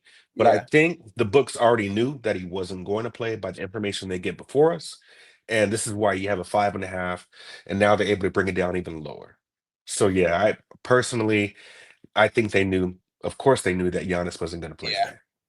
Yeah, shout out to everyone that got in on the Hornets at the +5, 5.5, and probably Hell sprinkled yeah. that money line because if I would have been on that, if I would have stopped talking a little bit sooner in those breakdowns, we might have been able to move on this game because it's off the board now, and I'm not going to move on it at this number, so it's a pass for me. All right, pass for our guy Wine. Daryl bet the Cole Anthony prop in a parlay, and let's talk about the other half of that parlay here. Detroit and Chicago facing off here. Detroit 2.5-point favorites. The Mhm. Giddler is also an interesting player for our guy, Mr. Daryl Rice here. And I'm sure Troy Torrance has his feelings about the Giddler as well. So shout out to Josh Diddler. The Giddler. Yeah, It's a as good well. one. So, yeah, the guy's an interesting fella. He likes him young, apparently. So shout out to Yeah. him. Yeah, he does. Right down the street from Newport Beach. It's crazy. Yeah, well, wine time. We're rubbing elbows with the Giddler here soon, I guess, as well. But this opened up -2.5 to Detroit, and something's happened. And you guys have to inform me of it because now we're seeing -1 Chicago right now here, and I'll turn to you guys. 64% of the bets and 73% of the money is on Detroit in this game. Daryl, what happened? So that's the Cade Cunningham news. So Cade is out. So God, Right? this is why the fucking NBA is such a battle. Everyone is out for something. Daryl, continue. Sorry about that. Yeah, so Cade is out, and I mean he's playing great ball this year. I mean, I believe he's just about averaging a triple-double. And so that is a key player that is not playing and that you want to play, especially in Detroit. Now, Detroit is quietly 9-2. Yeah. They're 4-1 away and 5-1 at home. So they're winning these games at home. ATS wise, 7-4. While Chicago is 7-2. So this is a tight game. The thing is that if I was going to play a side, it would have been Detroit early. But again, that would have been contingent upon Cade playing, and he's not. So if there's no Cade, I don't want any parts of this game at all. However, I do believe that the spot to look at is Josh Giddey and his assists. He's gotten over 6.5 assists in these last 5 games. I mean, he's giving you 9, 11, 14. He's giving you some assists. So this is a bounce back for him because he's actually been a little bad here in the last couple of games. Well, I would say points wise, he hasn't been hitting his points. He gave you 16 and 15 the last 2 games. So his points here isn't something I want to look at because he just hasn't been as consistent. But as far as his assists, Against the Knicks, 9. Against the Knicks again, 12. Against Philly, 12. Against Milwaukee, 14. And Cleveland, he gave you 6. Just a shitty game altogether. So give me Josh Giddey over 6.5 assists. Parlay that with Cole Anthony over 2.5 assists, and you get -129. And that's the first play that I have made official that I like. And that was -129, you said? Yeah, I got it at 129 now. I have a local bookie because I'm in Cali.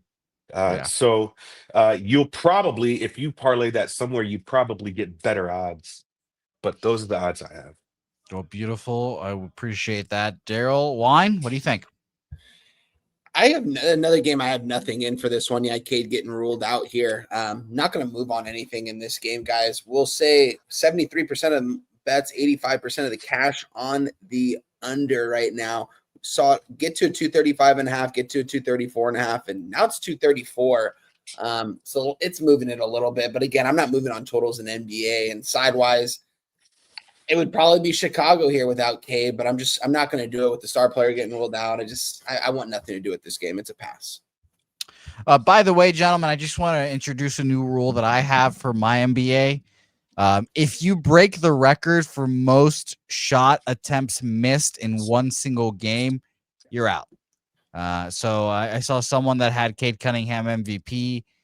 Just go ahead and tear that up because 43 missed shots. What it was in a game. Oh my God, that is absurd. Someone go help Cade Cunningham so he doesn't take fucking 50 some shots, whatever he took in that game. Good Lord. And he's an Oklahoma State Cowboy, so I like the guy, but oh my God, I couldn't imagine. Orlando Magic, New York Knicks. How about a little preview of a second round Eastern Conference matchup here? I don't know, in the playoffs. It'll be fun. Knicks here, 4.5 point favorites, and the Orlando Magic here coming to New York. Desmond Bain shows life. Hits a game-winning shot. Maybe that's all they need down there in Mickey Town to get the Magic going. But I don't know. This Magic team has been pretty bad to start off. We've got 64% of the bets and 83% of the money on the Knickerbockers here. We also have a 4.5 opener here, and I'm going to refresh my bullshit just to make sure. Here we're all set, and it's still 4.5. Juice towards the Magic, but not really any movement. Wine Time Sports, we'll let you kick this one off. What do you think? Yeah, this is an interesting one here. Orlando, I'm still not really sold on this team quite yet. They're going to have to show me a little something more. Not a team that I'm high on going into this year. Knicks playing some really good basketball as expected. You look at the starting five that they have out there. It's definitely impressive. What was the last time New York lost a game? They've won their last 5 straight games. They're looking like they're rocking right now here. Seeing the line right now, circa hanging a 4.5. See, it opened up at like a 4, got down to a 3, 3.5, now back to a 4.5. So it seems like the public and the bigger tickets are coming in on the Knicks here, and the line is moving towards them. Probably not as much as I would like to see for me to move on it from a market standpoint. From an X and O standpoint, I think I could move on it, but at the same time, I'm going to stay away from this game too, guys. I like some games later on in this slate that we're going to be talking about, but this game, it's a pass for me as well. It's a pass for Wine Time. Daryl, what do you think? Your phone looks like a giant Game Boy right now. I respect that, but I'm interested to hear what your take is in Magic Knicks here. It's an interesting game. Yeah, so the first play you want to make on this is absolutely Miles Bridges over his threes.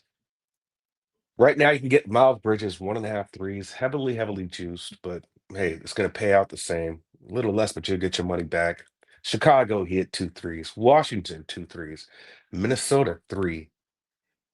Brooklyn, 4 of them. Memphis, 3 of them. And to Wine Time's point, man, we don't know what we're expecting out of Orlando. We don't know what we're expecting here. So there was high expectations for this team, and sometimes they look like they are, playing good ball, but then they just come down to earth. Knicks just seem like world beaters right now if you look at it. They are averaging in the last 3 games 134.7 points. The season, they're averaging 121.8 points. They are second in offensive efficiency right now, second in the league, right under Denver. So to me, This is one of these games where I really wanted to step on that over.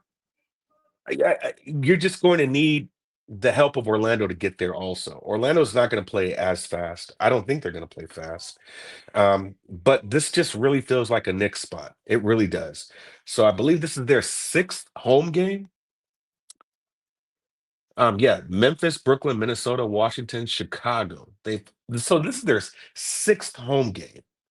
And they're just dominating at home right now. 133 to 120 to Memphis, 134 to 98 over Brooklyn, 137 to 114, 119 to 102, and 128 to 116. So they're beating decent teams, and they're putting away really bad teams. Now, I don't know where I would consider Orlando in this group of 5 teams that they've played, but to be honest, I don't see why.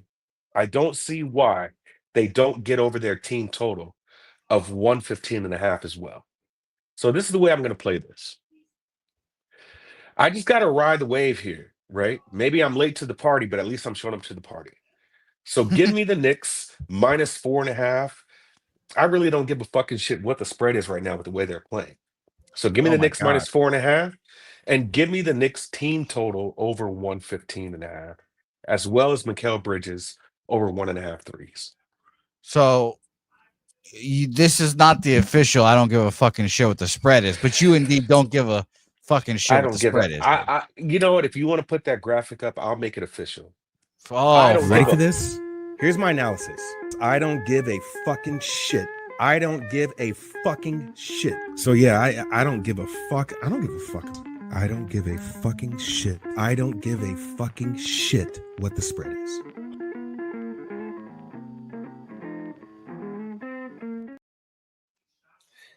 Not one fuck given over here. Not one fuck given, bro. I can't. Yeah, I've been looking for the fucks. Can't find them. I looked under the couch cushions. Yeah. None to be found there. None. So no fucks given. So all right, beautiful. 4.5 for our guy Daryl, -110. You also like the Magic team total under? You said No. I'm taking the Knicks team total over 115.5. Now that's kind of treading the line here because we don't know what kind of defense Orlando's going to play, and they really aren't going to be running up and down the court as well. That's just not their game. But when you're 6 points under your season average, on top of you being 134.7 points in the last 3, who's stopping the Knicks from scoring? So I do like that play also. -110 on that? Yes, sir. Beautiful. And your last one, you like in Bridges, correct? Yes, sir. All right, Bridges. And what was that number for us one more time? Bridges, I got at -167 for 1.5 or 2.5. 1.5. All right, beautiful work there, Durl. Wine time. What do you think? Yeah, no, this is gonna be a pass. I'm probably gonna get there with you on the Knicks. I kind of want to let this market marinate a little bit. I kind of want it to get to a 5 at this point. And I'll move on the 5. I don't even care that it's a little bit more. I just want to see it keep moving towards the Knicks. Make sure you're following me on Twitter, guys. I'll tweet out this probably in the next hour or 2 after the show. I just want to let it marinate a little bit more, but my lean is towards the Knicks -4.5 right now. Beautiful. Knicks lean for Wine Time. Follow him on Twitter at Wine Time Sports. You'll see all that. And our guy, it's Durl. That's his Twitter name. That's, by the way, it's Durl. Right now, tripling up on the Knickerbockers here. Excited to watch this one now. Some intrigue has been added into that game here. Let's roll on here. Cleveland, Miami. Whenever I see these two teams, there's only one person I think about, and his name is obviously LeBron James. Yeah, I don't like that guy either, but his sciatica is hurting him because he's an old man. So, I get it. He's an old man. Sciatica gets us all, right? 53% of the bets and 63% of the money right now on the Miami Heat in this one in the Kaseya Center in lovely Miami here. This line opened up at, let me see here. I'm seeing this line, what an interesting line. I guess last night this opened up at -6. Cleveland here, and there's obviously been some injury news here to get Absolutely. us there. So we'll talk about that here in a second. But we're seeing now -5.5 Miami, -6 Miami here, and obviously there's some big injury news, which admittedly makes me want to move on these Heats. So we'll talk. I'll just pass it straight to you, Daryl. Who's hurt? Who's in this game? Let us know and take it away. If I'm making sure, let me look at this. I know Mitchell was out, so And he's kind of important. there's a lot of people are out right now. But looking at this new, That's what it seems like. Kent Davies, by the way, saying the entire Cavaliers team is out. yeah, That's what I would guess yeah, if they were fucking yeah, that's what it 6-point is. dogs.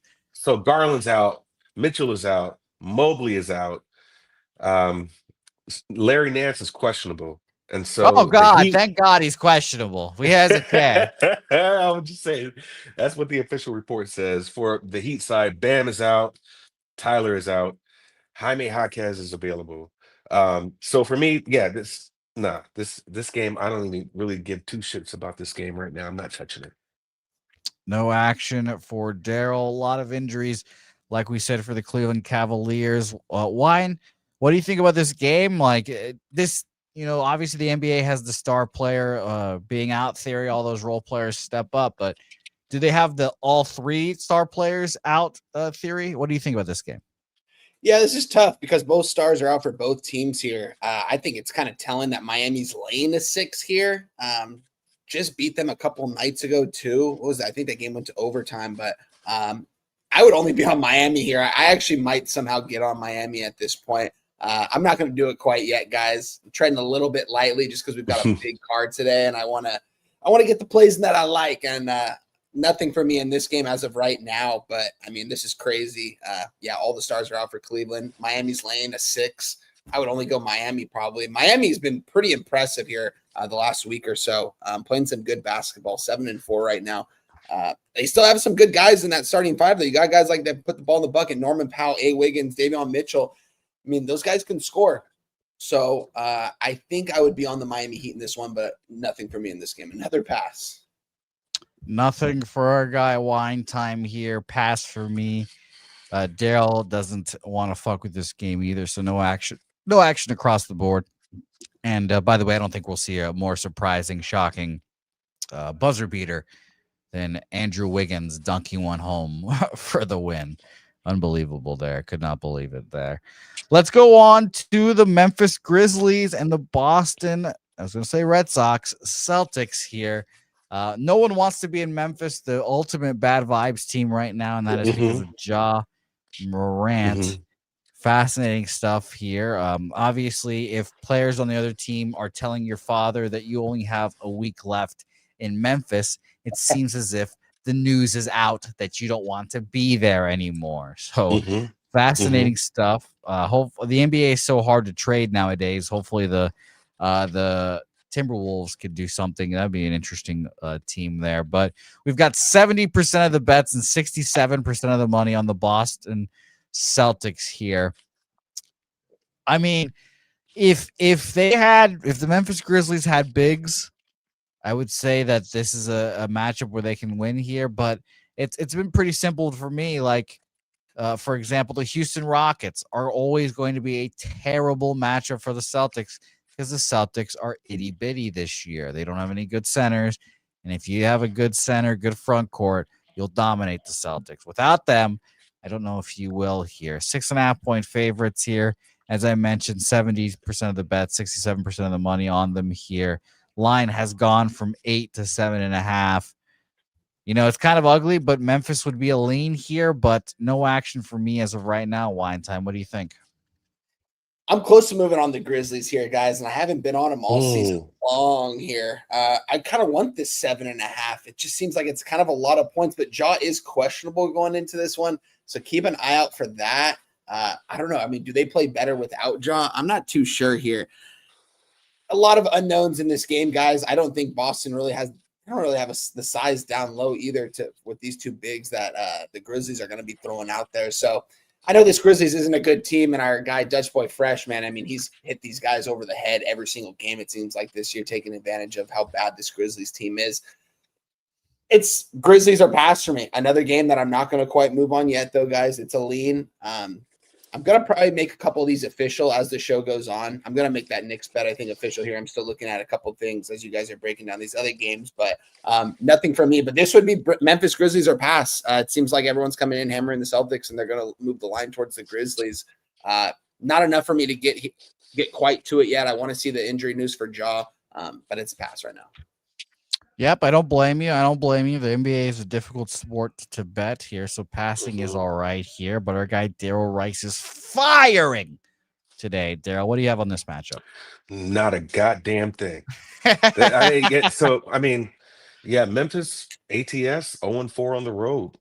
Their record right now, they're 3-9 for covering the spread on the road against Boston. And Boston is kind of lackluster right now, right? So just looking at if we're going to do a predicted team total, I think they should get there. Boston Celtics will score 119 points and Memphis will score 109. So there goes your 10 points there. And that's just based on a little bit of data-driven analytics. I don't see anything I like in this game at all. I know a big thing was taking Ja under his threes because he's just not shooting. You got to get him out of there at this point. I don't know.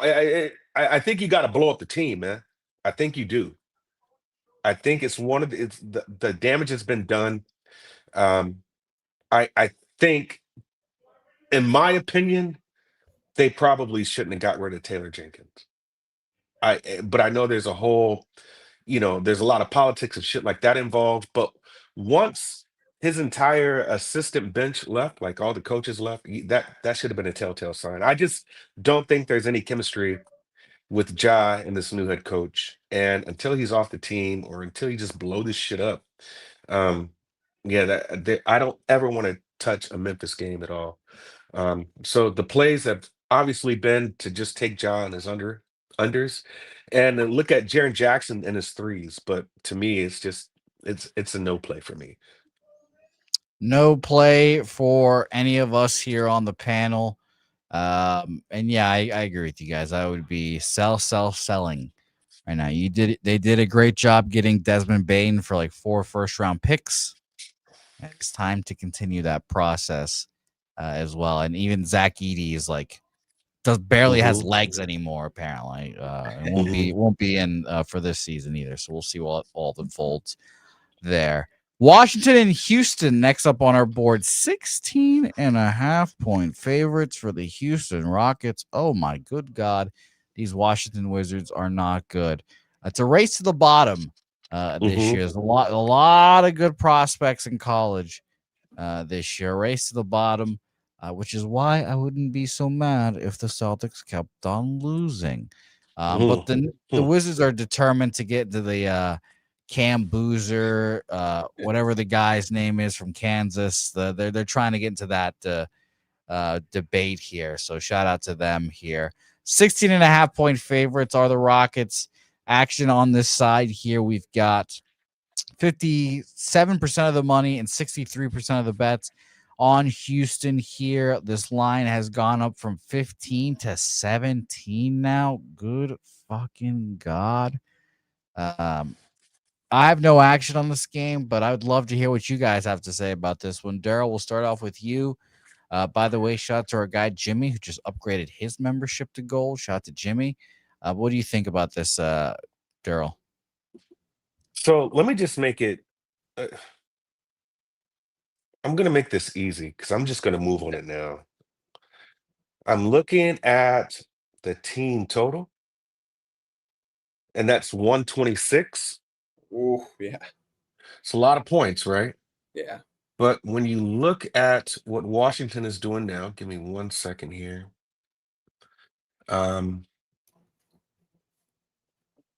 Points per game for Houston right now, they are third in the league at 122.8. Last 3, 118, so that's gone down a little bit. But when I look at, if I got this right, the amount of points that Washington allows, they are Wow. Last in the league. I just wanted to confirm that. So they're allowing an average of 129.2. In the last three, they have allowed 132. This is a game to where Houston is going to get whatever they want, whenever they want. And if you want to run and gun with them, you can. Absolutely. Absolutely can. So looking at the schedule, does the Rockets play tomorrow? Can anybody see that?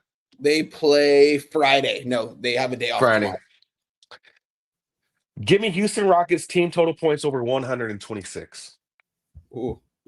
I like that, Daryl. I'm attacking this game too, guys. I saw Kent Davies said skip this. No one's capping this game. I've got to play in this one, guys. Give me the Houston Rockets laying the 17 points. Yeah. Plus 100 right now. Best number available. I was thinking about maybe taking the 16.5 at the minus 115. I'm not going to do it though. I'm just going to take that 17 at even money. I think the Rockets are going to beat these guys by 20 plus points.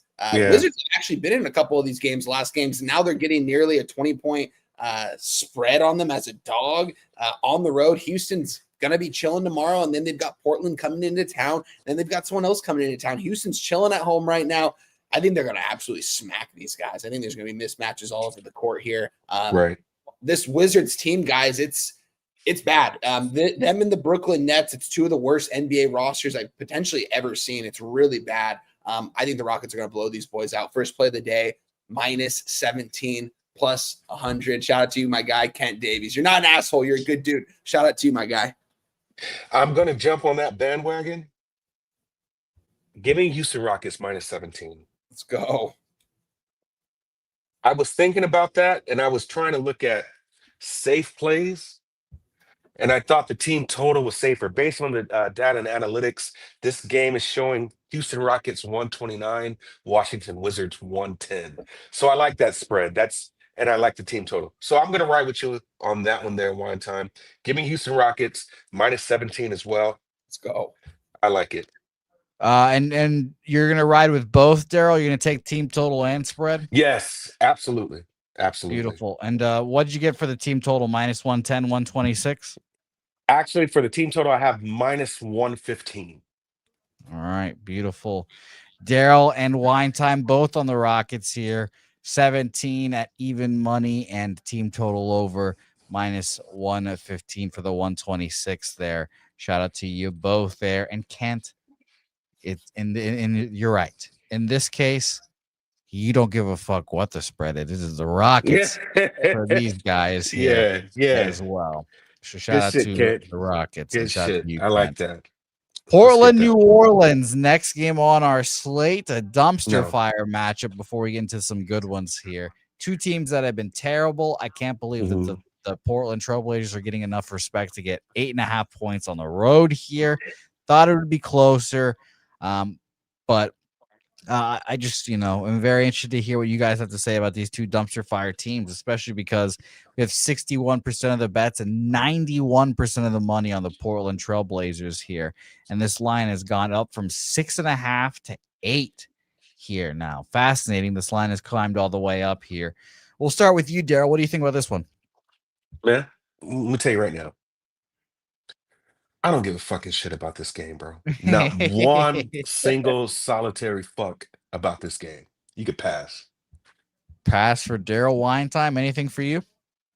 Yeah. What book did you see it open at 6.5 on here, Jose? Just curious. I have BOL where we used to do our poker at. For those who are unaware, 6.5 got up to 7, 7.5 at 8 o'clock last night, and it is sitting there now. And just for another book's sake here, we have, I have to find this game again, Heritage here. They opened up at 7.5, has gone up to 8. Bookmaker, the same. They opened up at a 7, has gone to 8. You guys know me, Jose. I'm a little offended because I've been backing these Portland Trailblazers this year, and I've been making a ton of cash backing them this year. I think I'm 3-1 or 4-1 backing them. It's been about a week or so since I actually have moved on them, but with that being said here, I want to move on Portland here, honestly. -8, -8.5. I want to see the best number available I can get right now, which I am seeing 8. I'm seeing 8s right now. So I can get an 8 at -110. I'm close to it. I haven't gotten to the window on it quite yet. I'm still looking at it, but I like Portland here laying a number. I think it's kind of telling that they're laying a number for a reason here. I like some of the players that they have over there. You look at the starting five for the Pelicans are throwing out there, Jose. It's absolutely crazy. Kevin Looney at the 5. You got Trey Murphy, Sadiq Bey, Herb Jones, Josh Fears. I think Fears is the guy from Michigan State last year, the rookie. This seems like a Portland Trailblazers spot. I'm going to go ahead and move on to guys. Give me the Blazers -8, -110. We're moving on some dumpster fire games apparently, but this is when we can find good spots. So give me the Portland Trailblazers here, guys, to beat these guys by double digits. You talked me on a play that I have been playing, and it's been cashing, and I totally walked away from it. I haven't played it, but I'm going to go back to the well on this only because it's the Grizzlies or it's the Pelicans, and that is Jeremy Grant over 17.5 points. Okay. Line has been at 16.5 for a while. He gave you 16 in Denver, 18 at the Lakers, 20 in OKC, 18 in Miami, and then 17 at Orlando. I think this is a good spot for him to get some buckets. I'm making it official. Just made that play. Jeremy Grant over 17.5 points. -110. Yes. All right, beautiful. I've got you written down for that as well. Shout out to Jeremy Grant as well. I'm spelling his name with a Y because I'm ignorant, but shout out to him there as well. All right, no action for me here. Let's move on to the game of the night. If I wasn't coming off of a bachelor party which bankrupted me, I would be at this game. Golden State Warriors versus the San Antonio Spurs in San Antonio. One of the rare things I did well when betting basketball this year was putting 2 units on the Spurs over win total, 45.5. I have given myself up to the Lord, and his name is Victor Wembanyama. He is the truth. And the Spurs being a 4.5 point favorite here, I think is ample respect for the guys. Now, I'm interested to see what happens in this game, because the Warriors could just do that veteran bullshit and just rattle the Spurs here like they once did against the Celtics. Draymond Green could just be all up inside of Wemby's ass and just pushing him, shoving him, doing whatever. I'm fascinated to see what all that entails here today. Curry versus Castle will be a fun matchup for Spurs fans everywhere here. Market in this game, we've got 62% of the bets and 72% of the money on the Spurs here. This line apparently opened up at Pick'em last in the afternoon. I'm going to take this line actually opening up at a -2 here. It got up to -3 and then quickly shoots up to -5.5 at 10:30 last night. Has come back down to 3.5 here for the Spurs. Bookmaker here, another book we'll look at a 5.5 opener, now down to 3.5 here for the San Antonio Spurs here, and one more, our friends at Heritage here, 4.5 now down to 3.5. It seems as if the markets are saying that the Warriors are going to come in here and show some veteran savvy and take this game off of the San Antonio Spurs. Wine time, what do you think about this one? 100%, guys. The first 6 games on the board we didn't attack because we had value later on in the card. Give me the Golden State Warriors money line plus 140 here, guys. We were on OKC last night. I thought it was it came in, it was different yesterday. The public was coming in and hammering the Warriors on that spread on the money line. OKC just goes out there and they blew them out from start to finish. And I think the Warriors coming into town, coming into San Antonio. Who do I think is the better team here, Jose? You know who the better team is, and that's the San Antonio Spurs. But this seems like a Golden State spot. I'm seeing Circa is opening this up at 6.5 at some point. It's down to a 3.5. It's crazy. I think that this is a Golden State spot. We're seeing 38% of bets and 30 and 27% of cash now. Apologies, it just changed on San Antonio, and the line is moving towards the Warriors. Also, a lot of this money coming in on the under, and it's going up, guys. It's moving up right now. So this to me seems like we might see some tired legs out there. Not a lot of defense being played, and I think the Warriors get it done late in this game. The veterans coming in there and get it done for them. So don't get me wrong, I'm a big fan of the Spurs team. We made money on them this year, but I think this is a Golden State spot. Give me Golden State money line plus 140. I don't want the points. I think if they're going to win this, if they lose this game, it's going to be by more than 4 points. So I'm going to take that plus 140. Not going to touch the over, but that would be my other lean too. But I'm locked in on the Warriors plus 140. I love that look here, Wine. I'm going to join you with the 3.5 minus 110. Daryl, what do you think? Spurs 5-0 at home. So now we're talking about the Spurs losing their first home game, right? The Dubs 1-6 on the road. So now we're looking at. So this would be a sharp play by you here. One time this goes through. This would be considered by most books and what cappers would say a scheduled loss for the Dubs, right? Their injury report isn't yet submitted. However, Underdog did show that Draymond's not on the injury report. Neither is Steph. You have Quentin Post, who's questionable. You have Kuminga, who's questionable also, game time decision. I think you're going to have to need all hands on deck if you want to beat the San Antonio team at home, obviously. But what makes it very, very interesting, I have seen a different Spurs team without Dylan Harper on the court. I think with them losing Dylan Harper has hurt them more and has required Stephon Castle to do more, Keldon Johnson to do more. And quite honestly, when they're asked to do more from what I've seen, these guys make some bonehead mistakes, some costly mistakes. And this is something that Kerr could capitalize on.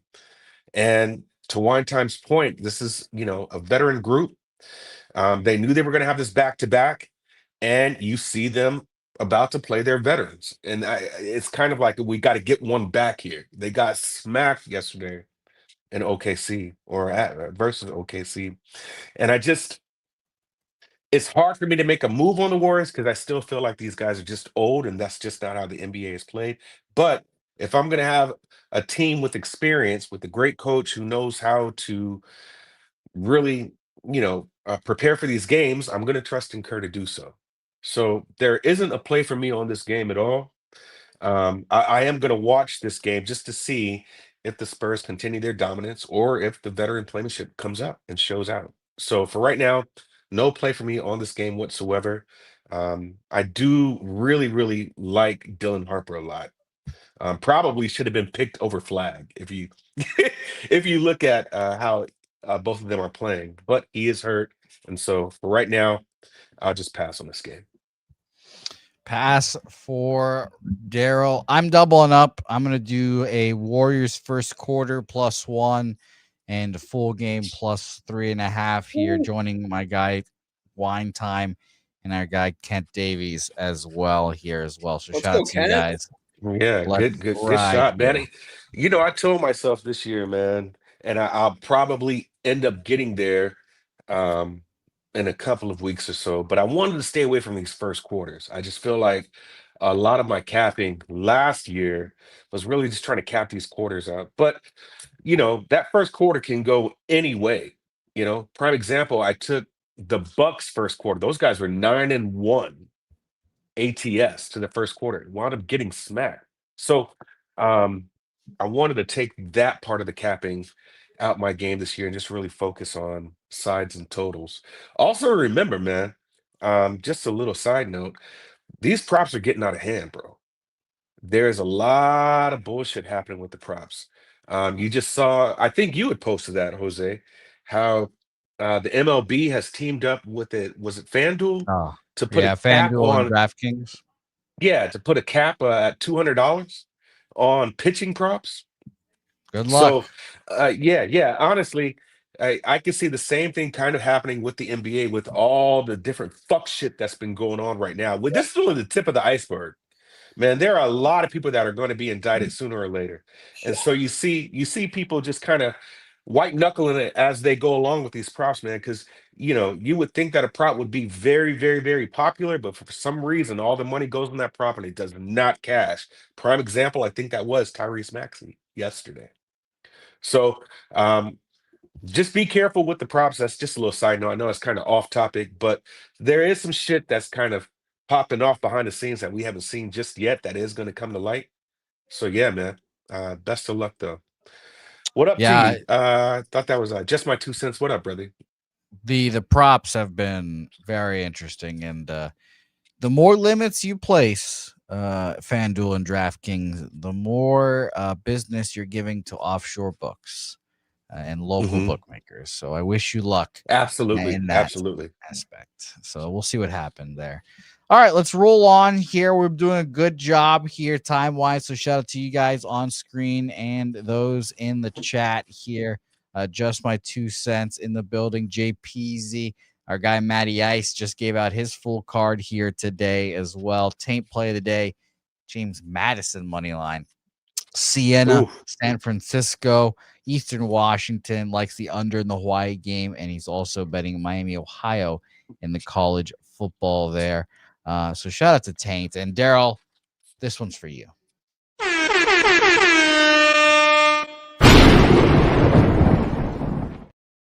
Taint's play of the day. Shout out to Hey our man, guy there. I'm just glad you got some sisters on there, man. Yeah, I had to Daryl. regulate. Oh When well, we didn't Daryl, have. I have it labeled. I have it labeled when Daryl is on. Play this one. I got you. Shout out to the chat though, man. Good to see Matty Ice. I saw JPZ earlier. McElvey, I've seen her. Excuse me for messing up the name, man. Yeah, But he's shout out he's to gonna y'all, man. fight you for that. He's gonna fight I you for getting know his name wrong. McKelvey. But yeah, man, y'all been some day ones ever since I've been on 2021, man. So shout out to all y'all. Yep. Shout out to Justin and company there. Let's go to Dallas and Phoenix. They finally get rid of the bad man, Nico Harrison in Dallas. So we'll see how the vibes are in that arena, because every night it was a fire Nico chant. And the players started getting affected a little bit. So I'm very interested to see how this goes. Kent Davies on Dallas, the line moving towards Phoenix here. Market in this game, we've got 55% of the bets and 61% of the money on the Mavericks here. This opened up at a pick'em, it seems. And we've gone -1 Phoenix here as well. Just cycling around. I'm seeing other books who have this opened up at -1. Dallas, it is flipped to -1 of Phoenix here. Daryl, I don't remember who started the last game, so we'll kick it with you here, Daryl. What do you think about this game? It's a tight game. I probably lean Dallas, but it's not market based and capping based. It's more like you get a weight off your shoulders. Can you play a little more freely here? What do you think, Daryl? Yeah, is Davis playing? It's a great think question. So. I believe so. Yeah. They're 1-5 without him. I see here he's questionable. Questionable. Yeah. I don't want to touch this game, man. Yeah. I don't. I. You know how part of my handicap has always been the shit that pops off the court as well, right? And so Nico Harrison's fired. You have Kelly Flagg, which is Cooper's mom, liking a tweet that went out about Nico being fired and about the fans chanting fire Nico," which was a disservice to Cooper Flagg when he's shooting free throws, right? So to me, I just feel like there's too many distractions and too many moving parts within that organization right now for me to get any type of clean bet or any really good look at this team. And so I don't think I've made a move on not one single Dallas player or game since the season has started. I just haven't. And so I would like to see everybody back. I know people were kind of making money off Clay's unders, right? I know that was a money maker for a little bit because he's distracted. But Yeah. but yeah, personally, I don't see any advantage for Dallas here I don't know why they would be favored, but just for the plain and simple fact that maybe Anthony Davis is playing. But right now, analytics is showing this Phoenix Suns 115, Dallas 111. Um, Anthony Davis is the most important variable with the Dallas Mavericks in this game. Oh, so, with him, they're going to put up a little over 110 points. Without him, they're doing about 106.3 points a game. So you got to wait and see if he's playing for sure. If he is, then Dallas probably would be the side, but there's absolutely nothing I want to get involved with in this game. So it's a pass for me. Yeah, Pass for you. Go ahead, Wine. It's a pass for me too. Sorry for interrupting. But no, you're good. Nothing for me in this game. I think it would only be the Phoenix Suns. I mean, they're playing the better brand of basketball right now, and we're pretty much only need to lay a point with them on the road. The only thing I'm really hesitating on is because they just fired Nico. I don't know if the players are really going to step up for that. I don't really know what their relationship was like with that guy. But at the same time, I could not move on the Dallas Mavericks. I mean, this is a bad basketball team playing some bad basketball right now. Phoenix Suns, I mean, this team has only been playing better as the season has been going on. I don't think this is going to be a team that we're going to have to watch out for as the season goes on, but I do think the Suns are a playoff team. Mavericks, absolutely not. So at this point, at least, I mean, they're going to need to keep AD healthy and keep him lean a little bit out there, man. He looks a lot different out there than what he did a couple years ago. I don't know how his conditioning is and how seriously he's really taking it at this point because I don't know. Davis has done everything he's had. I mean, Davis is a first ballot Hall of Famer at this point. So I'm off this game. It could only be the Phoenix Suns. I would be taking the better basketball team and looking at the market. Yeah. Let me just pull this up really quick. Jose, was Dallas, did they open up as a dog or as a favorite and now we're a dog? Is that what we're looking at pretty much? Yeah, BOL had it at Pick'em. Bookmaker opened -1 Dallas. Heritage opened up Pick'em. So, yeah, you could say that. I'm going to stay away from it. No, pass for me. Stay away from that. Yeah, and you got to understand also, I mean, it's just not Nico. Like, reports that are coming out now is that Kid wanted this as well. Right? So he absolutely did know that this trade was going to go forward. Yeah. Now, you got to know something too. And this is just tinfoil hat theory for me. First off, you're playing Cooper out of position because you don't have a point guard, right? So you're using that experiment. Quite frankly, Dallas doesn't really have an excuse because Houston doesn't have a point guard, and they're playing Amen Thompson out of position, and look how they're playing. But this is my tinfoil hat theory, really. I believe if Luka wasn't playing so good, if he didn't come in this season in shape and looking as good as he's looking right now, then it wouldn't make Nico look as bad as he looks. But the fact that you have this Cooper flag experiment that's happening, and then on the flip side, you got the Lakers looking damn good without LeBron on the court, and Luka looking exceptionally good, just makes it even worse for Nico, right? So to me, it's just too many moving parts with Dallas. I know they're having buyer's remorse, and if they would have it their way, if they can redo everything all over, if they saw how in shape Luka looks and how good he's looking right now, they would have never made that fucking trade. Never. So I saw somebody say, I think Jim Betts said that Luka or Nico is playing for the Lakers. Probably so, man. Probably so. But yeah, they absolutely did pull the trigger way too early. Luka, I believe, had just bought a house, had a brand new baby. He was set to stay in Dallas, man. He was set to stay there. And so, yeah, this is just poor mismanagement by Nico. If he is the ops for Dallas, and if he's a diehard Laker guy on the inside, then yeah, I'll take it, man, because Luka looks great. So yeah, it's the biggest heist in American history, if you ask me, guys. Biggest heist. Yeah, I mean, it's absurd. It makes me sick every day that the Los Angeles Lakers got that handout. But I didn't believe it for days. I was like, wait, I remember reading it, and I was like, is this real? Like, is this real? Yeah. Like, it was crazy, man. It was funny, and obviously living down here, Nico Harrison is the #1 most hated person in the Yeah. state. So shout out to Nico. And by the way, my favorite part about this now is that those stories are about to be coming out. They're coming out, Nico man. Nico They're has coming got out. some shit to say. Bro, yeah, He is telling on absolutely. everyone. He's like, He's telling, this man. wasn't just me, motherfuckers. It was all of them. All of All them of wanted them. this trade. So I'm Mhm. excited to hear all that. So I that'll be a whole agree. lot of fun. I agree with that, Jose. I think you're right. He's telling, man. He's Oh telling. yeah. This guy's gonna need another job. You know what I'm saying? So he's gonna definitely tell, hey, it had nothing to do with me. I'm just following orders. But some shit's about to hit the fan. Well, Daryl, you know where he's gonna work in a year. He's gonna take this year, cool out. He's gonna go straight back to daddy. He's gonna go right back to Palinka. He's gonna work with the Lakers next year, and we'll see. It'll be very funny if Luka even allows that guy anywhere near the Lakers as well. So very funny. Let's go to our next game. Let's talk about these Los Angeles Lakers going up against their daddies at the Oklahoma City Thunder here. Thunder, what 10-1 now? I mean, they've just been 11-1. 11-1. Undefeated I mean, at home. They look at that. I mean, they've been dominating this whole year. No LeBron. Are we getting Tubby Luka back in here, Daryl?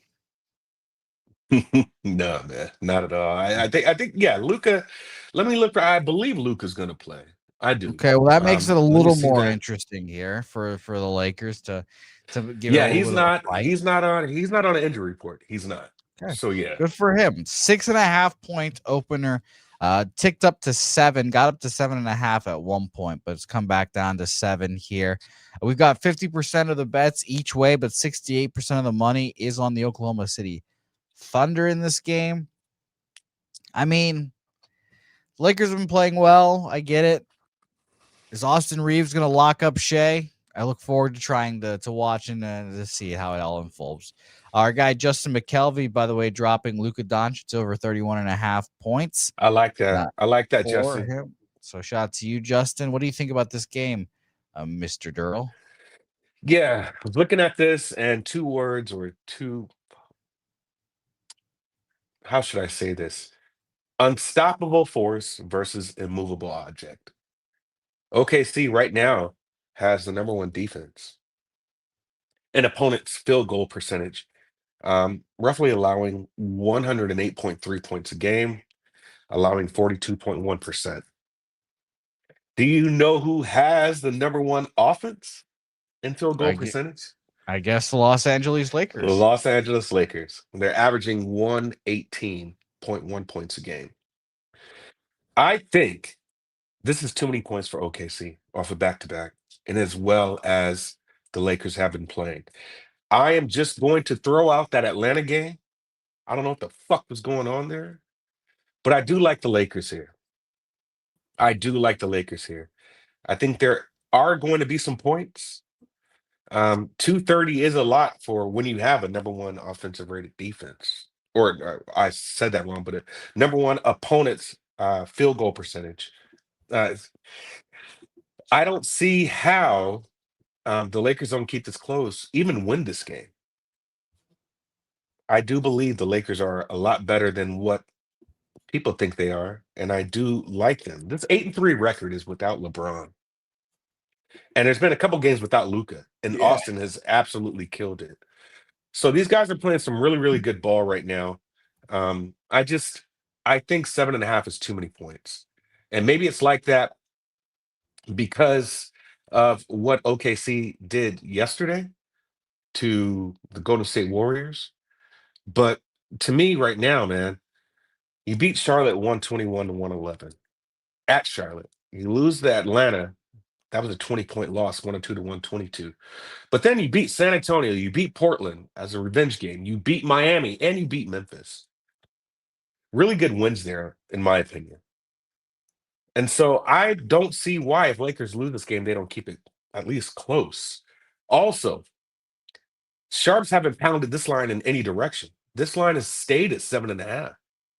7.5. You can double check my work on that. But it stayed there. So right now I'm leaning the Lakers. I just want to see what this OKC lineup is going to look like. Their injury report hasn't been submitted yet, but man, feel free to take Luca's PRA.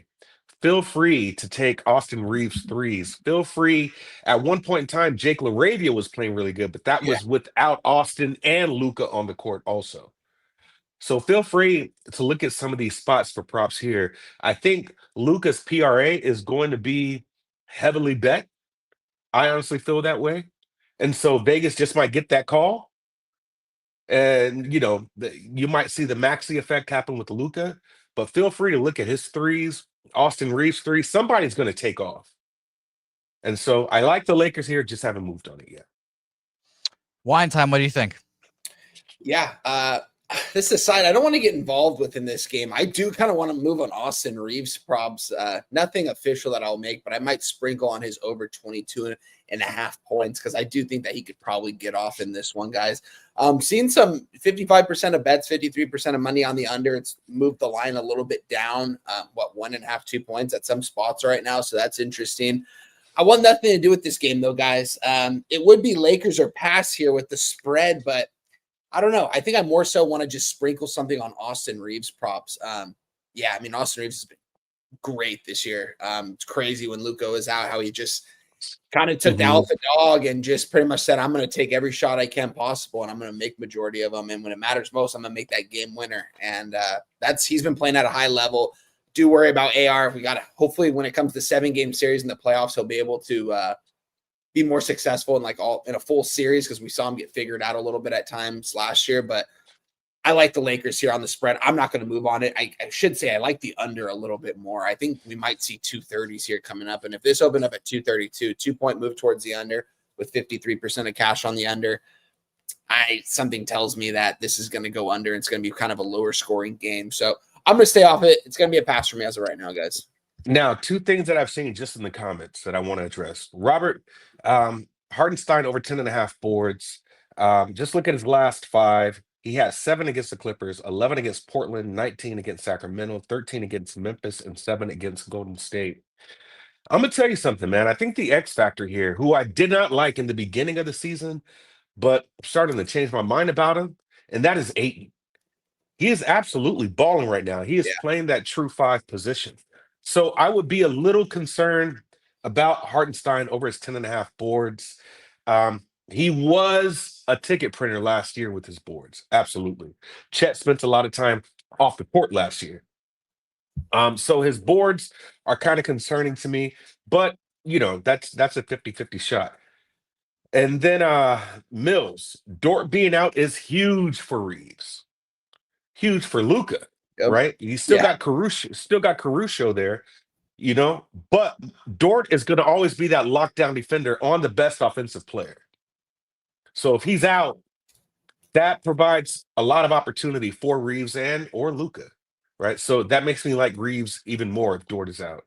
With the Hartenstein, I'd kind of be a little careful, only because it's kind of up and down. Anybody that can't get me at least 10 boards as big as he is a night, I'd have a little problems. He's not like a Sabonis or a Vooch, and then, you don't really ask much of him at times when you got Chet on the floor as well. So all in all, those are those 2 comments I wanted to address, but it makes Reeves props looks even better now, especially at the 3.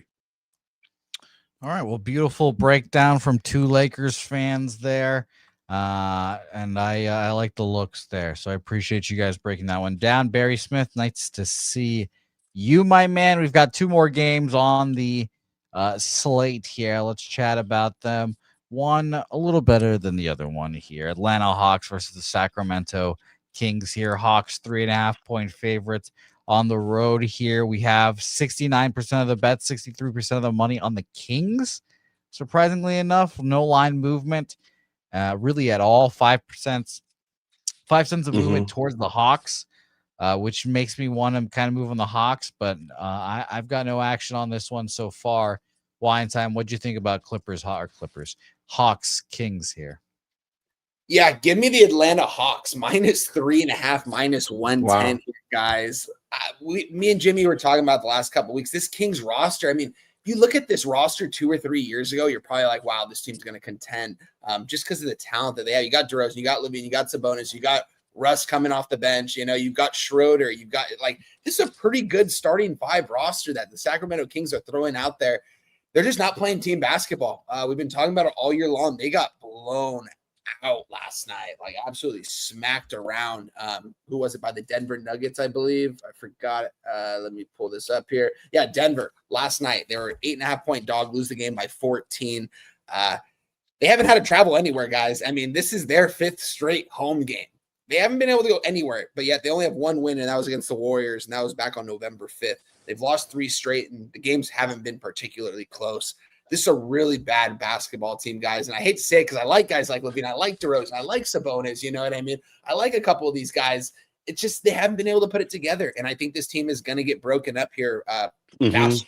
You know it here, yeah, because I think the clock's already ticking here. I mean, we saw when the Kings went and played Chicago, their old team, all those old players. I mean, Chicago beat those boys. And to me, I don't know. It seems like that the Hawks are a favorite here for a reason. Who has the better 5 out there on the court? I'm going to say the Sacramento Kings, but at the same time, the Atlanta Hawks have the defenders to hold some of these guys in check, to put DeRozan in check, put Levine on check, double team them at times when one of them's not on the court. You got Nickeil Alexander-Walker, who's taking over that Trae Young point guard role, I guess you could say, in a way, and they haven't really missed Trae. I mean, the Hawks 6-5 right now, very defensive oriented. You've got KP at the center who, he's going to want to draw fouls. He's going to want to take some shots, and we've seen KP when he gets hot from downtown. I mean, he could knock some down.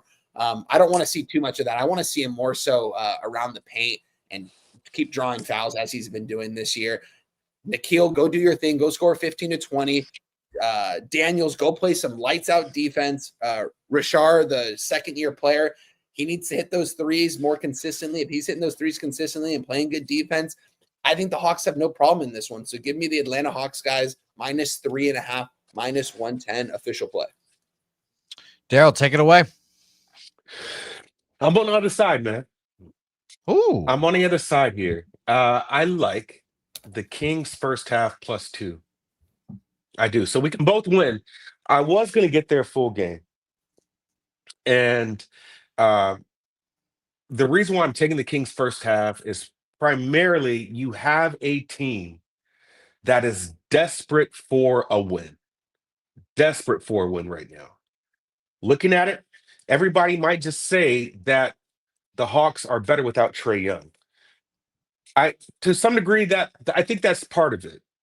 What I believe has happened, and this is just by me looking at the game, is they have traded their offensive identity for defense.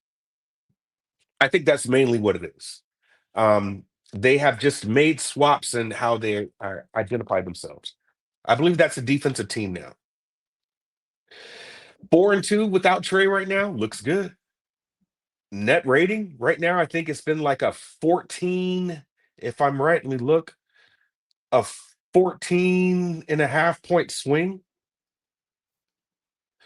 It just seems like right now, they went from a net rating of -8.4, and this is when they were 1-4 with Trae, to 4-2 now with a 6.0 net rating.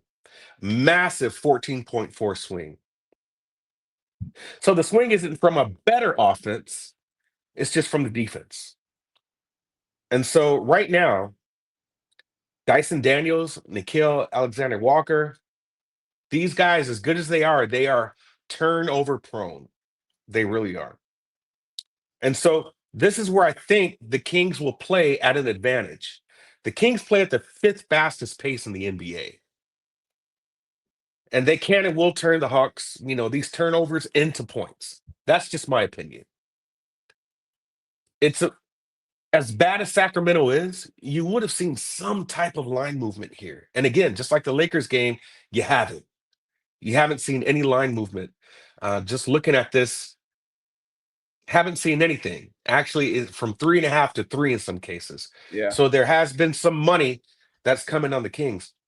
I just think, in my opinion, the reports are out that the Kings are looking at possibly blowing up the team. No Sabonis, no Levine, no DeRozan. No Westbrook wherever he's going to go.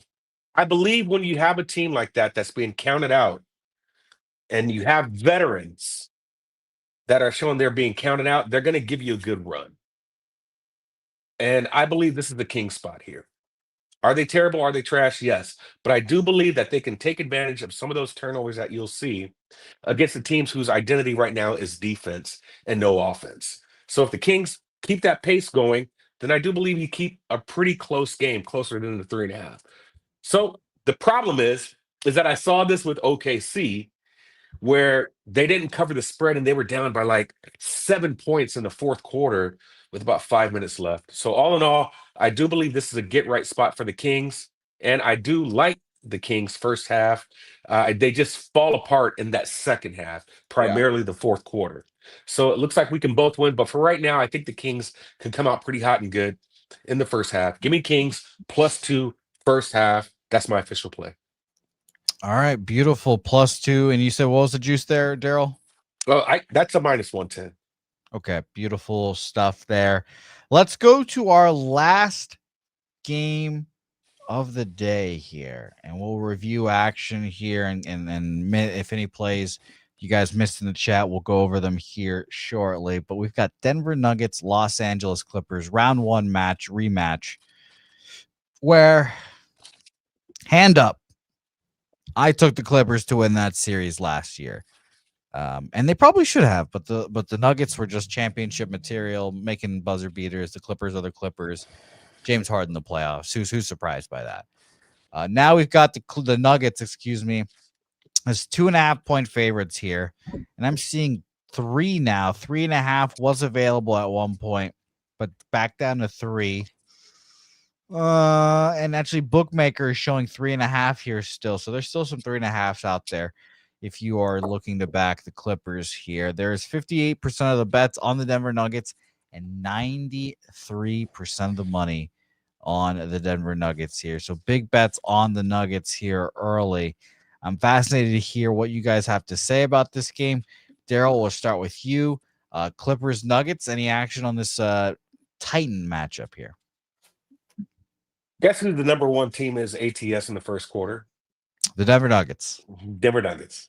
All right. 8-2 overall record.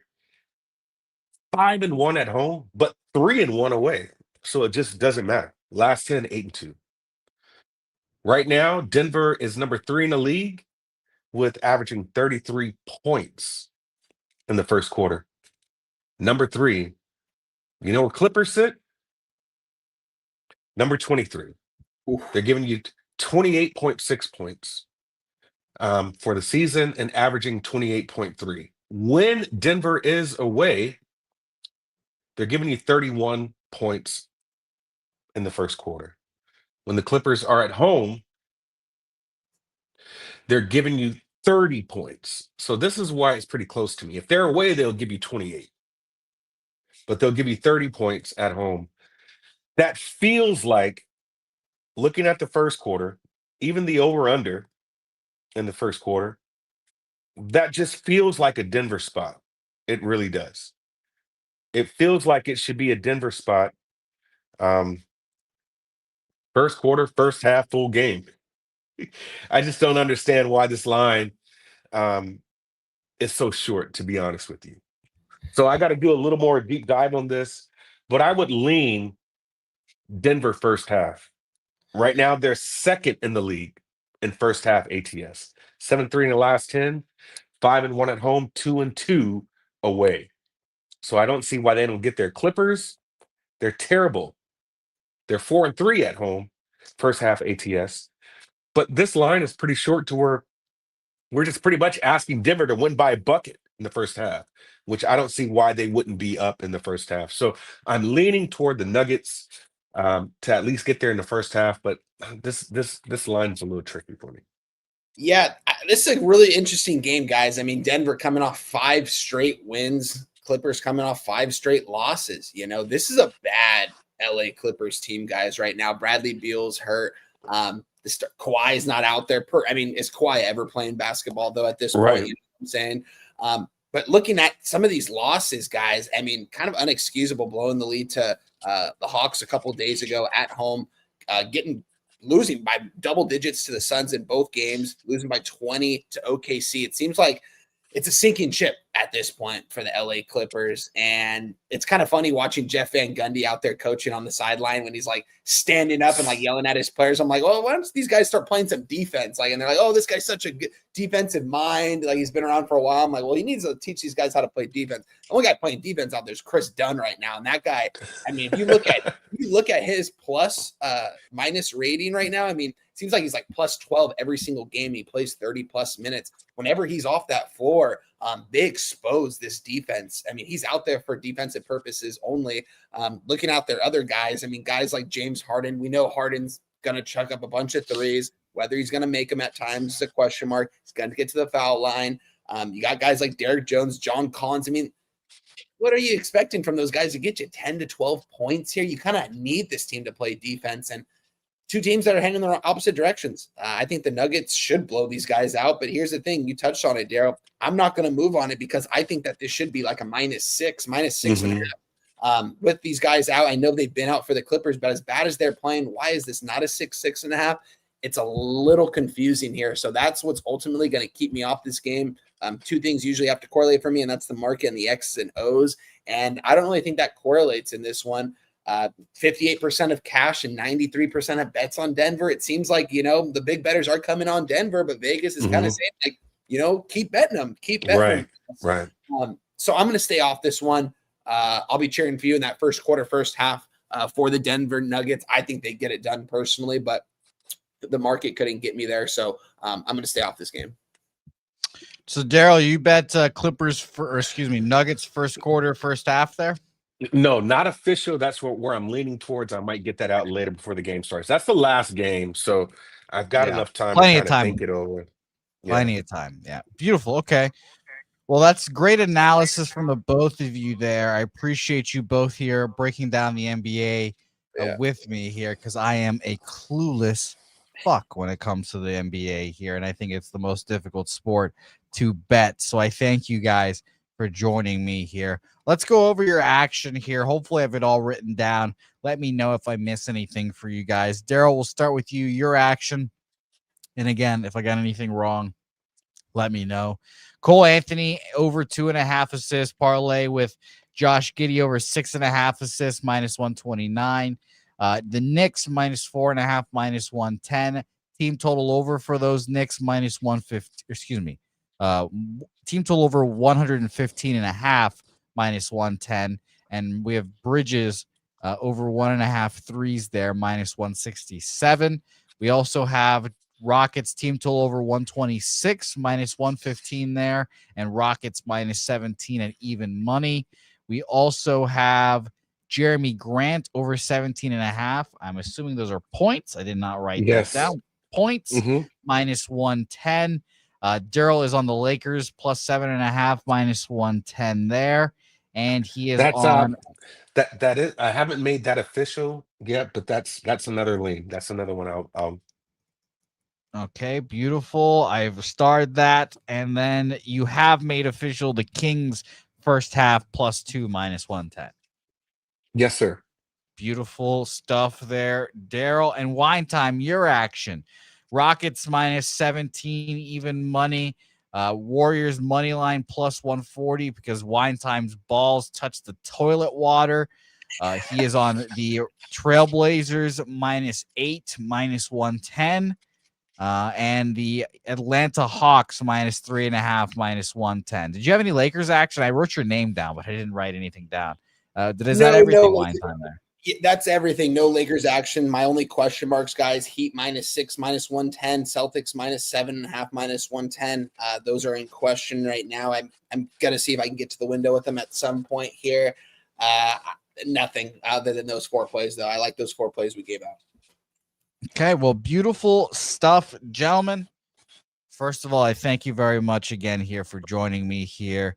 Daryl, we'll start with you. It's a sight for sore eyes. I miss those sultry tones in my earlobes. So I appreciate you jumping back on with us. I look forward to having you back on here, of course, in the future and throughout the NBA season, my man. Where can the people follow you if they want some more Daryl Rice in their life? Yeah, man. I'm only on Twitter. All my sports plays are on Twitter. Right now for the season, I'm 19-16, so kind of creeping in. Usually don't play ball this early, to be honest with you. Kind of let scenarios kind of play out before I do. But I got involved a little early. Um, so all I can say, man, is good luck on y'all's bets today. There's a lot of cash to be Oh, made. Make sure you bet safe and play safe, man. Don't get too greedy. We got a long season ahead of us. Peace and love to everybody in the chat. Appreciate y'all. And I'll see y'all again. Wine, it was good chopping it up with you, man. great Jose, stuff, it's my man. always good chopping up with you, man. Hope to see y'all soon. Let's go. Go Yeah, Lake Show, shout out Daryl. to you, Daryl. Go Lake Show, the man says. Well, hopefully you California Cappers can all get together and watch your Lakers cash and all slap each other's ass and say, go Lakers, go here. Wine time, my man. You had a full day of action here. You gave it all out to us here. By the way, quickly, Wine Time's college football action tonight. He's on Central Michigan money line minus 130. His Iowa Hawkeyes +7 minus 120. Baylor +8 minus 110, and the over 60.5 in that game minus 110. And he is on Oklahoma +6 and the under 46.5 in that game minus 110 on both sides of that. So shout out to you, Wine Time. I thank you for joining us here. You'll be back with us again on Friday. So I look forward to that, my man. Anything you want to plug before we get up out of here? Oh, shout out to you, Jose. Shout out to Daryl. Shout out to everyone in the chat, man. I appreciate you guys. We're nothing without you guys. Go do us a favor. Hit the like button, guys. Run it up in the comments after too. Helps us out a ton. Love doing this with you guys always. Appreciate my guy Jose for having me as always. Another episode of Betting with Bouquet. Have been on one of the, it seems like it hasn't been betting with Bouquet last year, but we were doing it but we made a bunch of cash last year on every Wednesday, Jose. So let's continue it here today. Shout out to Jimmy the Bag as well. Hope he's enjoying today. I'm sure he's probably capping, right? Probably watched the whole show and capped the whole card with us. So shout out to Jimmy. And for his sake, I hope he didn't watch today's show. I hope he just took a nice little unplug, he probably capped the NHL because that's what he does, but unplugged and hopefully had a nice day. So shout out to Jimmy wherever he is. Appreciate you as always, Jose. I will see you on Friday, my friend, and I will be tweeting out all my action right after I get off here, guys. Love you guys. Shout out to my guy Kent Davey. Shout out to DC Capper in the chat. Everyone that's been there. Maddie Ice, True Allah, Dizzy Donuts, Guala, Robert Franklin, everyone in there, Xavier Oliver. Appreciate you guys. J-Dub, T-Mac. I'm out of here, guys. Love you guys. I'm out. Shout out to our guy, Wine Time Sports. Excellent job by him as always. And shout out to you guys in the chat. You guys are what makes this channel run. If you are not a member, consider becoming a member because you guys are the reason why the lights are still on. We appreciate you guys. This is all funded by one guy and Jeff Slaughter. And try to make this shit profitable for our guy Jeff Slaughter so he can keep this shit running. So the more memberships, the better, and the more memberships, the more stuff we can do in the future here as well. So cannot wait. We have a loaded week. Today's only Wednesday, right? Yeah, today's Wednesday. So tomorrow, Thursday night stream here. I don't even. What is the Thursday night game? Oh, right. Fuck. It's Jets Patriots. Fuck. That'll suck. But I will have both of my jerseys on. I'll be ready to go with the Jets. I can't wait to watch the game, and it's made more fun watching it alongside of you guys in the chat on screen. So thank you guys. I will have more college basketball when I'm not capping kind of like the whole card and getting everything set up. So I will have more time to cap the college basketball then. But it'll be a whole lot of fun. Follow us all on Twitter. You heard those guys on X's at Jose Bouquett for mine. Old D, nice to see you. Hopefully you can rewatch this show and get all the plays here, my man. So good luck, everyone. Let's go make some money and let's go let Jay Elos Bookmakers.